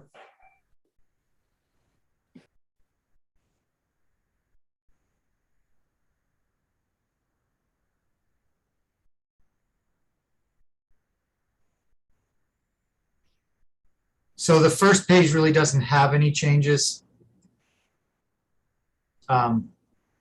Moving on to the second page, I think the bulk of it is in this, what appears to me as purple print. So, and I think the big change is the third bullet point, which is masking during recess. The feedback that we've gotten from staff is that it's really not been effective to try to enforce social distancing at recess. It's been much more effective with students to try to enforce face masking at recess. So that would be implemented as of tomorrow. The eating and drinking, I think you've all been copied on an email that I sent to the principals, basically asking them to work on trying to facilitate eating and drinking outside to the greatest extent possible. So I think that has already been done. I don't think that's really a change that would be announced, but it's a change that we're working on internally. Do you disagree? Well, all I want to say is I agree, and I'm really appreciative of that. And I think now our policy reflects that, whereas the old policy says it's okay to just eat and drink inside. So I think in a way, this policy is supporting that. Yeah, I'm not disagreeing with that. I'm answering Member Bizant's question about what's going to be different or of anything than what we're announcing tomorrow. And then masks outside taken within appropriate social distancing. I guess there might be one change with that. One of the things we talked about yesterday as an advisory committee is really trying to encourage outdoor use of space, which would give students another opportunity for mask breaks that they'd be losing because of recess. And we talked about allowing teachers to conduct classes outside with mask breaks if they can maintain social distancing. So I think that you might get some feedback around no talking at all when masks are off. I think that I think we'd like to have the opportunity for Sorry, that's only inside. Okay. That's only inside. So then maybe just inserting the word inside so that that's clear. But so yeah, to answer your question, I think it all this is already things that we're already doing, and so that's why Member Voss is correct in saying that I was supportive of the proposed changes. Also, thank you for pointing out that potential way of looking at our masking policy. Currently, I looked at I've always been interpreting it that it should be 2 or 3 layers under the current language, but I can see that you could read it to say that 1 layer is okay. So I was actually just starting to work on another paragraph to the letter about masking, because we have, in our other communications, we have been emphasizing 2-layer masks or surgical masks. So I would say that, all of this is going to be, as of the end of the day tomorrow, consistent with our practices. Got it. Thank you. In that case, I feel comfortable voting on this policy tonight, just for the record. Okay. Thank you, Member Busanski. Member Gold. On the issue of being comfortable voting on it tonight, I would say that I'm not, as I would want Dr. Provost to have more than just this first view to look at it and confirm with the Health Advisory Committee. So I wouldn't be comfortable with that. And Dr. Provost, I do have a question. The idea, just to clarify, is there something that we should be aware of? That was there contact tracing that from kids being unmasked at recess that has led to COVID spread, that you're now requiring masks to be on? I mean, there's one thing if it's difficult to tell kids to keep their mask on. There's another thing to say, or to keep their distance. But if there's not spread, I wonder if, if it's necessary to tell them that outside they can't have it. Now, to clarify, we haven't had tracing that's going back to recess at this point. What we have seen, though, is, the reason that we had lifted the face mask requirement for recess was because we were hoping that students would be able to engage in some physical distancing while they were at recess. And the feedback we've gotten from some of the staff who are in charge of monitoring recesses is that it's just not feasible. So it's more of a protective measure to avoid a potential exposure rather than a reaction to any of the situations we've dealt with this past week. And that's was considerations of reducing the size of recess and adjust so that kids do have some time outside without a mask on an option, or was that not considered? We did not, because at this point, school schedules are such a interlocking set of conditions that we didn't want to send principals back to the drawing board to try to redo their school schedule. Okay, Member Seraphy Cox. I just wanted to say that I am comfortable voting on the policy tonight. I'm also very happy to hear from the superintendent that all of these things are things he's planning to implement. I did have a question for you, Superintendent, which is, we heard that Jackson Street is basically having lunch outside. Do the other schools actually have enough tents to have lunch outside? Is there enough space? I would say none of the schools have enough tents to have all lunches under the tent outside. Jackson Street is splitting, and I know we have some Jackson Street teachers on, so correct me if I'm wrong, but I believe Jackson Street is splitting with half of the kids under the tents and half of the kids eating in other outside areas, and then they're sort of rotating time under the tent on a weekly basis. So that's how they're doing it there. Sure. I guess my question is, do other schools feel like they have enough space to do what you're asking? Bridge Street has not nearly as much space around it as Jackson Street, for instance. That's correct. And it's a much different situation when you're dealing with 900 students at high school than when you're dealing with a few hundred at an elementary. So I would say that not all schools have the same capacity to do that in terms of space. And I also think that some schools may run into situations with coverage and supervision concerns with being able to do that. I haven't heard back from all principals on modifications to plans yet, so I can't answer that definitively. But I can say that that's why my directive was to do what you can to maximize outdoor eating, not a firm rule that all meals must be taken outside, because I don't think that that will be feasible for all schools. Okay, I appreciate that. And I guess I'll just say that I feel like this committee had talked about lunches outside pretty early. So, I know there are lots and lots of things to plan for, but this is something that the committee brought forward quite a few months ago. Thank you. Member Kaufman. Thank you.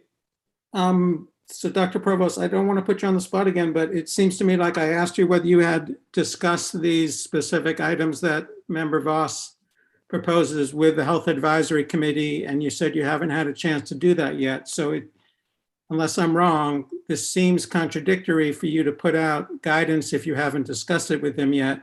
I like them all, but I think we just said we're going to do something else, and this adds to my confusion. So could you correct my confusion or what I didn't hear correctly or what have you? So to clarify, I have not reviewed this language with the Health Advisory Committee. Yeah. What I did when I asked Member Voss to go to put the language back up on the screen was to go through it point by point and see what items were or weren't discussed with the Health Advisory Committee. So we had already, I guess I could say, our conversations anticipated many of these proposed policy changes, but we haven't actually seen them in black and white. Right. Well, Member Voss gave us an idea what she wanted to say. So you're saying you did have an opportunity to discuss with them and they are in favor of these changes? I don't think there's anything in here that is contradictory to what our discussion was. All I was saying was we didn't have a chance to look at this actual proposed policy. Right. But I'm sorry. So just to clarify, you feel like this is complementary to the advice that the Health Advisory Committee would give you if you had met and discussed it yesterday or can meet tomorrow? Yes, I do. Thank you. Thanks. Member Voss. You're muted, Member Voss. You're muted. Thank you. I'm just going to add to that. We've been emailing about this for quite a while, Member Kaufman, and so I appreciate that Dr. Provost brought it to that group, and I've tried to write it in a way that it's a little bit open, so to the best of our ability. So when I reread this with you all, I do feel like it's not really locking us into anything, but it's pointing out what the current best practices are and saying we're going to try to meet them as much as possible. So unless there's more discussion, I don't really want to call the question on myself, but I will say I am definitely ready to vote. And before I do that, Dr. Provost, are you comfortable with us voting on this, or are there any concerns you have? I'm not. I appreciate you adding the language to clarify that we would allow students to speak outside with their masks off. I think it's fine. So Member Voss, would you then make a motion? I would like to make a motion to amend our face covering policy to be what I had on the screen. I'm happy to put it up if anyone wants to see it again, and I will email it to Dr. Provost and Annie as soon if it passes. But either way, I'll email it to them. Okay. All right. So there's been a motion made. Is there a second? Second. Okay. Any further discussion? Okay. Hearing none, I'll ask the clerk to call the roll.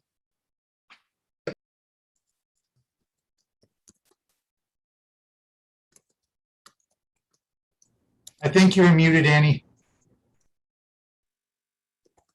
Sorry about that. Member Gold, I abstain. Mayor Narcoitz, Yes. Member Busansky, Yes. Member Fallon, No, but only out of principle. I'm not comfortable with voting on this, having just seen it for the first time a few minutes ago. Member Seraphy Cox, Yes. Member Levy, Yes. Member Kaufman, Yes, yes. Member Goldman, No. and Member Voss. Yes. The vote is 6 in favor, 2 against, and 1 abstention. Okay, so the policy is updated. Thank you, Member Voss, for all of your work on this. And thank you, Dr. Provost, for working to clarify it for us this evening.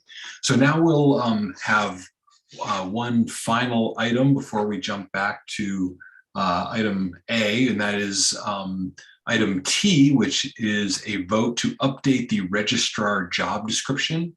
Dr. Provost? Earlier this evening, you approved accessing funds for the registrar who works in central office to take on responsibilities for both K through 8, pre-K through 8, as the individual currently does, as well as the high school. This job description is updated to reflect the high school duties and also to clarify some other things that currently are part of the role but aren't reflected in the current job description.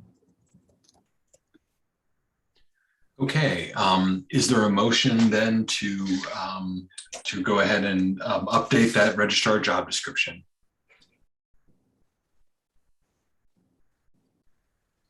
So moved. Second. Is there any discussion? Hearing none, I'll ask the clerk to call the roll. Mayor Narcoitz, Yes. Member Busansky, Yes. Member Fallon, Yes.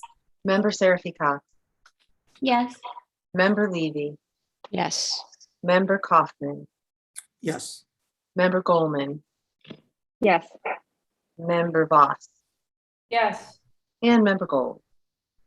Yes. The vote is 9 in favor. Okay, so the motion carries and the update to that registrar description is approved. So now we'll move back in the agenda, back to item A and back to the superintendent's presentation and vote on the revised DIP metrics or district improvement plan metrics. Dr. Provost. Okay, before I start, I see that Member Gold has his hand up. Member Gold. Yes, one thing, yeah. Dr. Provost, is this presentation that we're seeing the same document from August 12th? It is. Okay, so there's nothing different from that August 12th document. Correct. Okay, and knowing that we have a rule saying that we can only meet for 16 more minutes, I will share the screen and try to get through this as quickly as possible.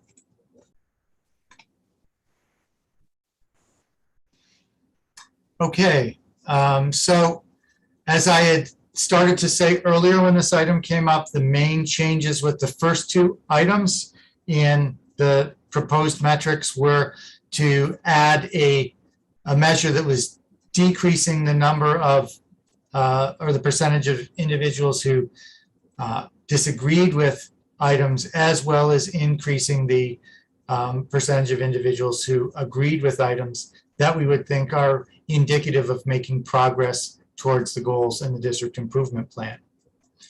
Item number 3 is completely new. I shouldn't say completely new, it's substantially reworded. As this appeared the first time it was proposed, it was to increase participation in the Ed Trust survey. There was a goal now that wasn't quite explicit about trying to get a more representative sample. So that has been rewritten as to increase the percentage of caregivers who hold historically marginalized identities who complete the Ed Trust survey. The only dimension that was measured on that was race. And so what we can say is that 83% of the individuals who completed the survey last time identified as white. And so the proposed goal is to increase to 25% of respondents hold a disclosed historically marginalized identity. I just added that as well because we do have a prefer not to say as one of the options. So those are the proposed changes to goal number 1 based on feedback you provided me earlier in the summer. Goal number 2, the main question was whether this first goal was ambitious enough. And I have included this graphic. This graphic is really just for discussion purposes, but it'll be removed from the final document. This is to show one of the methodologies for goal setting is to try to find an exemplar to match up to. Now, the vocal surveys are private to the districts. They're not shared publicly, so we can't compare ourselves to a comparator district. However, what we can say is, we can use our own results on this dimension as an exemplar. So we had this item that's in yellow here is where that item sits right now. It's 7 points below the state mean. On this index, the best we did was one item that was 9 points above the state mean. So you can see that might be considered an exemplary response. So since we're hitting this hard in our district improvement plan, if we wanted to move this item, which is the number of, or the percentage of 5th graders who read books in class that include people who are similar to me, to a +9 to the state mean, that would mean that we'd be moving that to about 54 to 61% of 5th graders strongly agree with this item. So that's an increase in that proposed item from last time. That's the only change there. Goal 3 is completely rewritten. And I'd like to thank Member Levy for working with me on this. We worked through several drafts. And so this is all completely new. The first 3 items I propose to address by signing the district up to participate, actually signing the district in grades 5 through 12 to participate in the Gallup Student National Poll. That was sort of prompted by a question Member Levy asked earlier about, so, what would it really look like if students met this goal? And it struck me that, they would be hopeful, engaged, and thriving. And the Gallup poll actually has measures that can tap into or purport to tap into whether students are experiencing hope, engagement, and whether they're thriving in school. And so the goals are set on the first 3 metrics as being substantially above the national averages. So, on this measure, about 50% of students are hopeful, about 50% are engaged, and about 2/3 are thriving. And so the goal would be to increase that to 66% for hope and engagement and 75% for thriving. The next item is to increase the number of 8th grade students demonstrating mastery of all 6 stages of the civics projects. There is a new rubric that the district is prepared to implement, but has not really launched because of COVID. This is part of the change to the the history frameworks and the inclusion of the civic standards in grade 8. And so when you look at the way that their civics projects are to be measured, there are 6 stages, and our goal is to get 100% of our 8th graders demonstrating all 6 stages of the civics competence as measured by the rubric provided by the Department of Ed. Next is to increase the percentage of students evaluated as being NPS educators evaluated as being proficient or exemplary on standard 2. That's because standard 2 is the standard that taps into how well educators are engaging students of all different identities.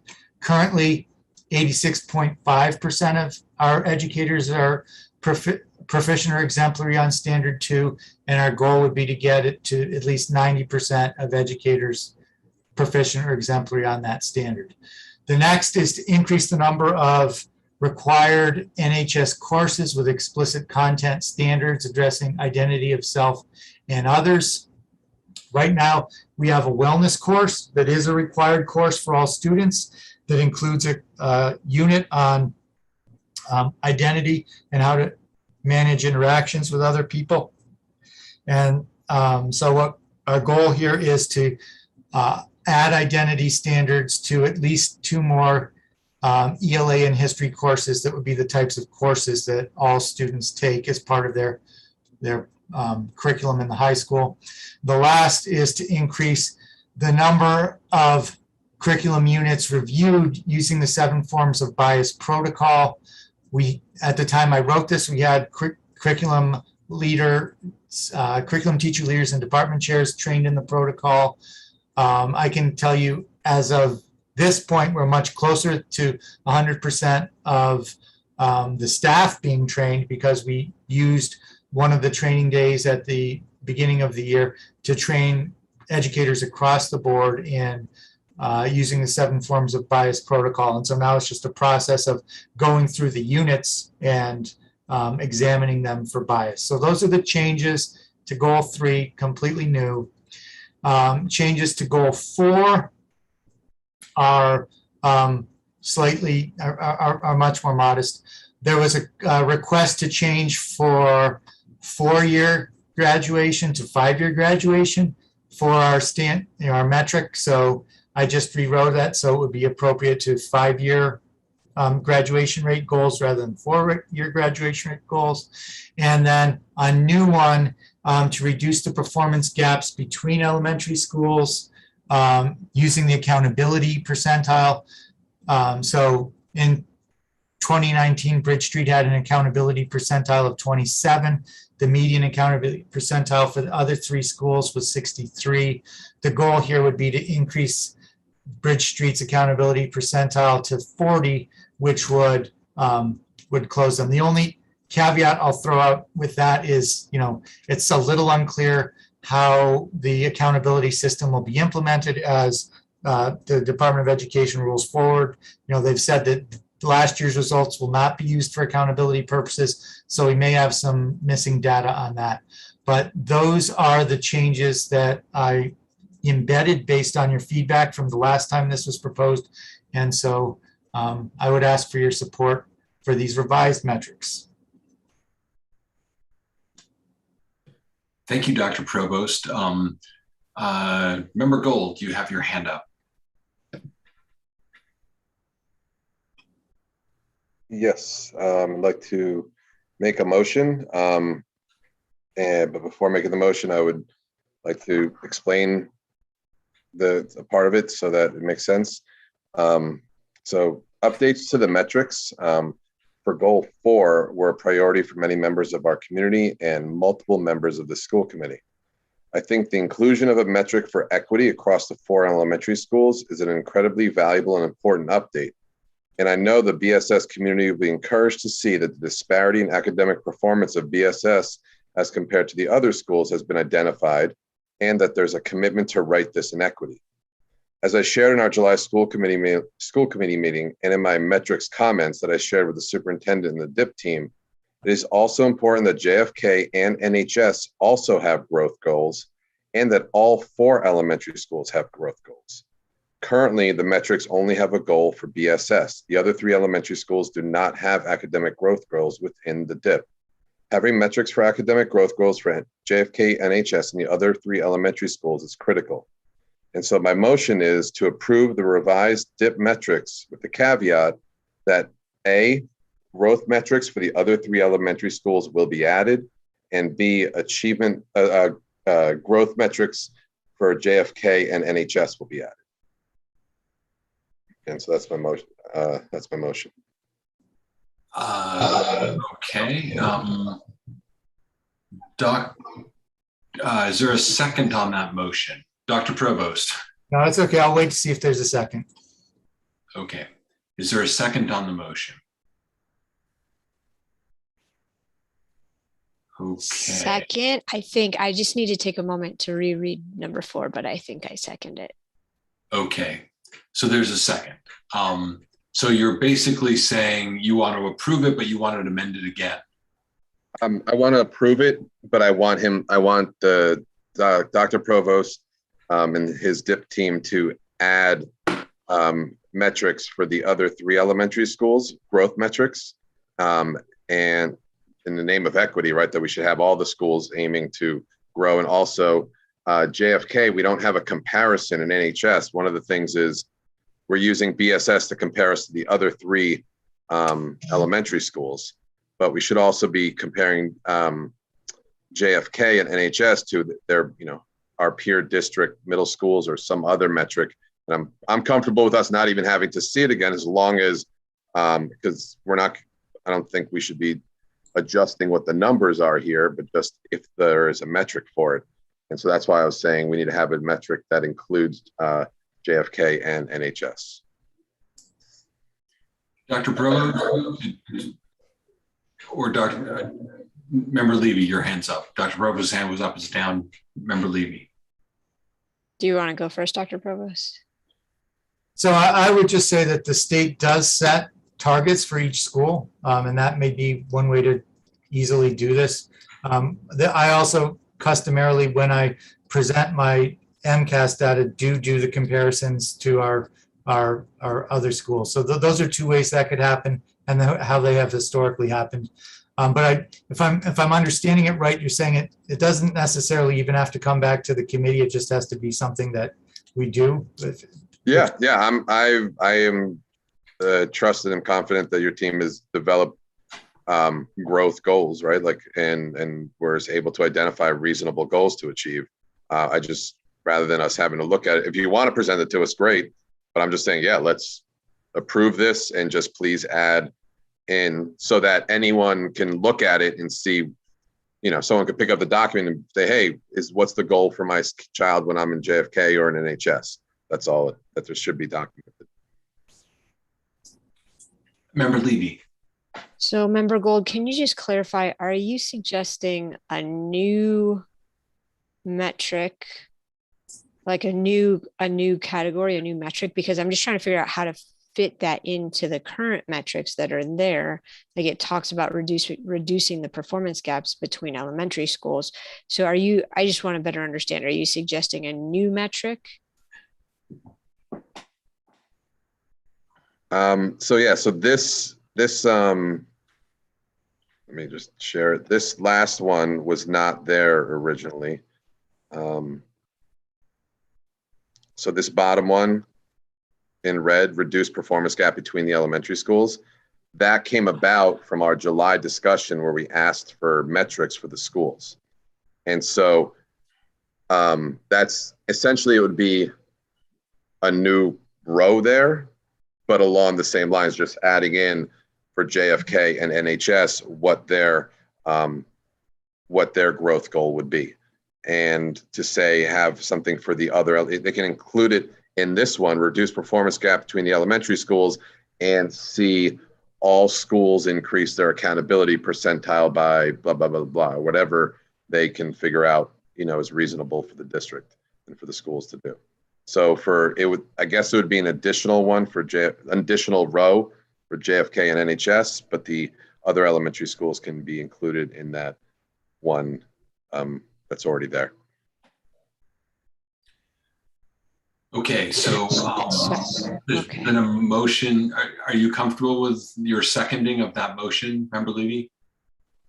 I still am unclear, Member Gold. I'm sorry, it's now late. It's 11 o'clock. We just hit 11, so we will Yeah. need the motion to extend. Motion to extend by 5 minutes. Okay, is there a second? Second. Clerk, call the roll, please. Do we have executive session? Don't we have to extend longer than 5? No, do we? You have executive session. All right, move to extend by 15 minutes. Okay, so I'll ask the clerk to call the roll. Member I Busansky? have a comment on that. Oh, stop. Can I make a friendly amendment? To the motion to extend the meeting to 11:15? Yes. Sure. I don't know how important the executive session is for tonight, but if it's urgent, I would like to go there right now. The motion is to move to executive session now so that we can. Not urgent. 15 minutes. It's not urgent. Okay. We also have a pending vote on, we're right in the middle of a vote on a motion. So I think we could certainly take the vote on the motion, but we do need to extend the meeting. So that's the primary issue that has to happen. So the motion is made and seconded to extend the meeting to 11:15. So I'll just ask the clerk to call the roll. Member Busansky? Yes. Member Fallon? Nope. Member Seraphy Cox? Yes. Member Condon? Oh, he's not here, sorry. Member Levy? Yes. Member Kaufman? Yes. Member Goldman? No. Member Voss? No. Member Gold? Yes. And Mayor Narcoitz? Yes. 6 in favor, 3 against. Okay.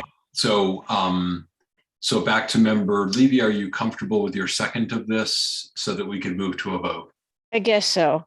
I'm Okay. still a little confused, but whatever, it's fine. It's late. Okay, so I'll ask the clerk to call the roll on the motion to approve the superintendent's dividend implementation plan. Member Fallon? Wait, just to clarify there, Mayor Narcoitz, With all your, yes, catches, yeah. I didn't mean to not include those. I prefer caveats. Okay, fine. Member Fallon? Yes. Member Seraphy Cox? Yes. Member Levy? Yes. Member Kaufman? Yes. Member Goldman? Yes, and I misspoke at the last vote. I meant yes to extend. Oh, okay. I'm so sorry. It still passes. Okay, I sorry. Member Voss? No. Member Gold? Yes. Mayor Narcoitz? Yes. And Member Busansky? Yes. The motion is 8 in favor, 1 against. Okay, so then the question is that there is an executive session scheduled. And the question would be to the chair of the negotiation subcommittee indicates that there's nothing pressing. Dr. Provost, are there pressing matters? It was just to update the committee on things that, and it would also give the committee an opportunity to approve some minutes. I know there was a desire to approve some minutes earlier, so could do that. So I guess the question would be, Motion, can I make a motion to move to executive session? you can make a motion.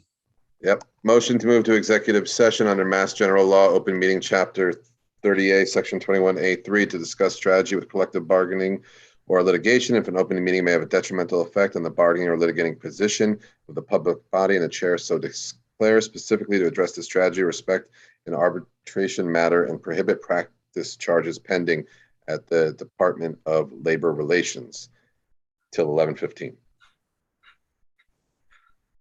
Okay, is there a second on that motion?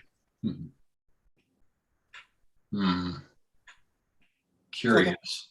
Member Kaufman seconds the motion. Okay, so let us ask the clerk to call the roll, please. Member Seraphy Cox, No. Member Levy, Yes. Member Kaufman, Yes. Member Goldman, Yes. Member Voss, No. Member Gold, Yes. Mayor Narcoitz, Yes. Member Busansky, Yes. and Member Fallon. No. Vote is 6 in favor, 3 against. Thank you. So the motion carries. So the school committee will now move into executive session because to hold this discussion in public would be detrimental to our bargaining position.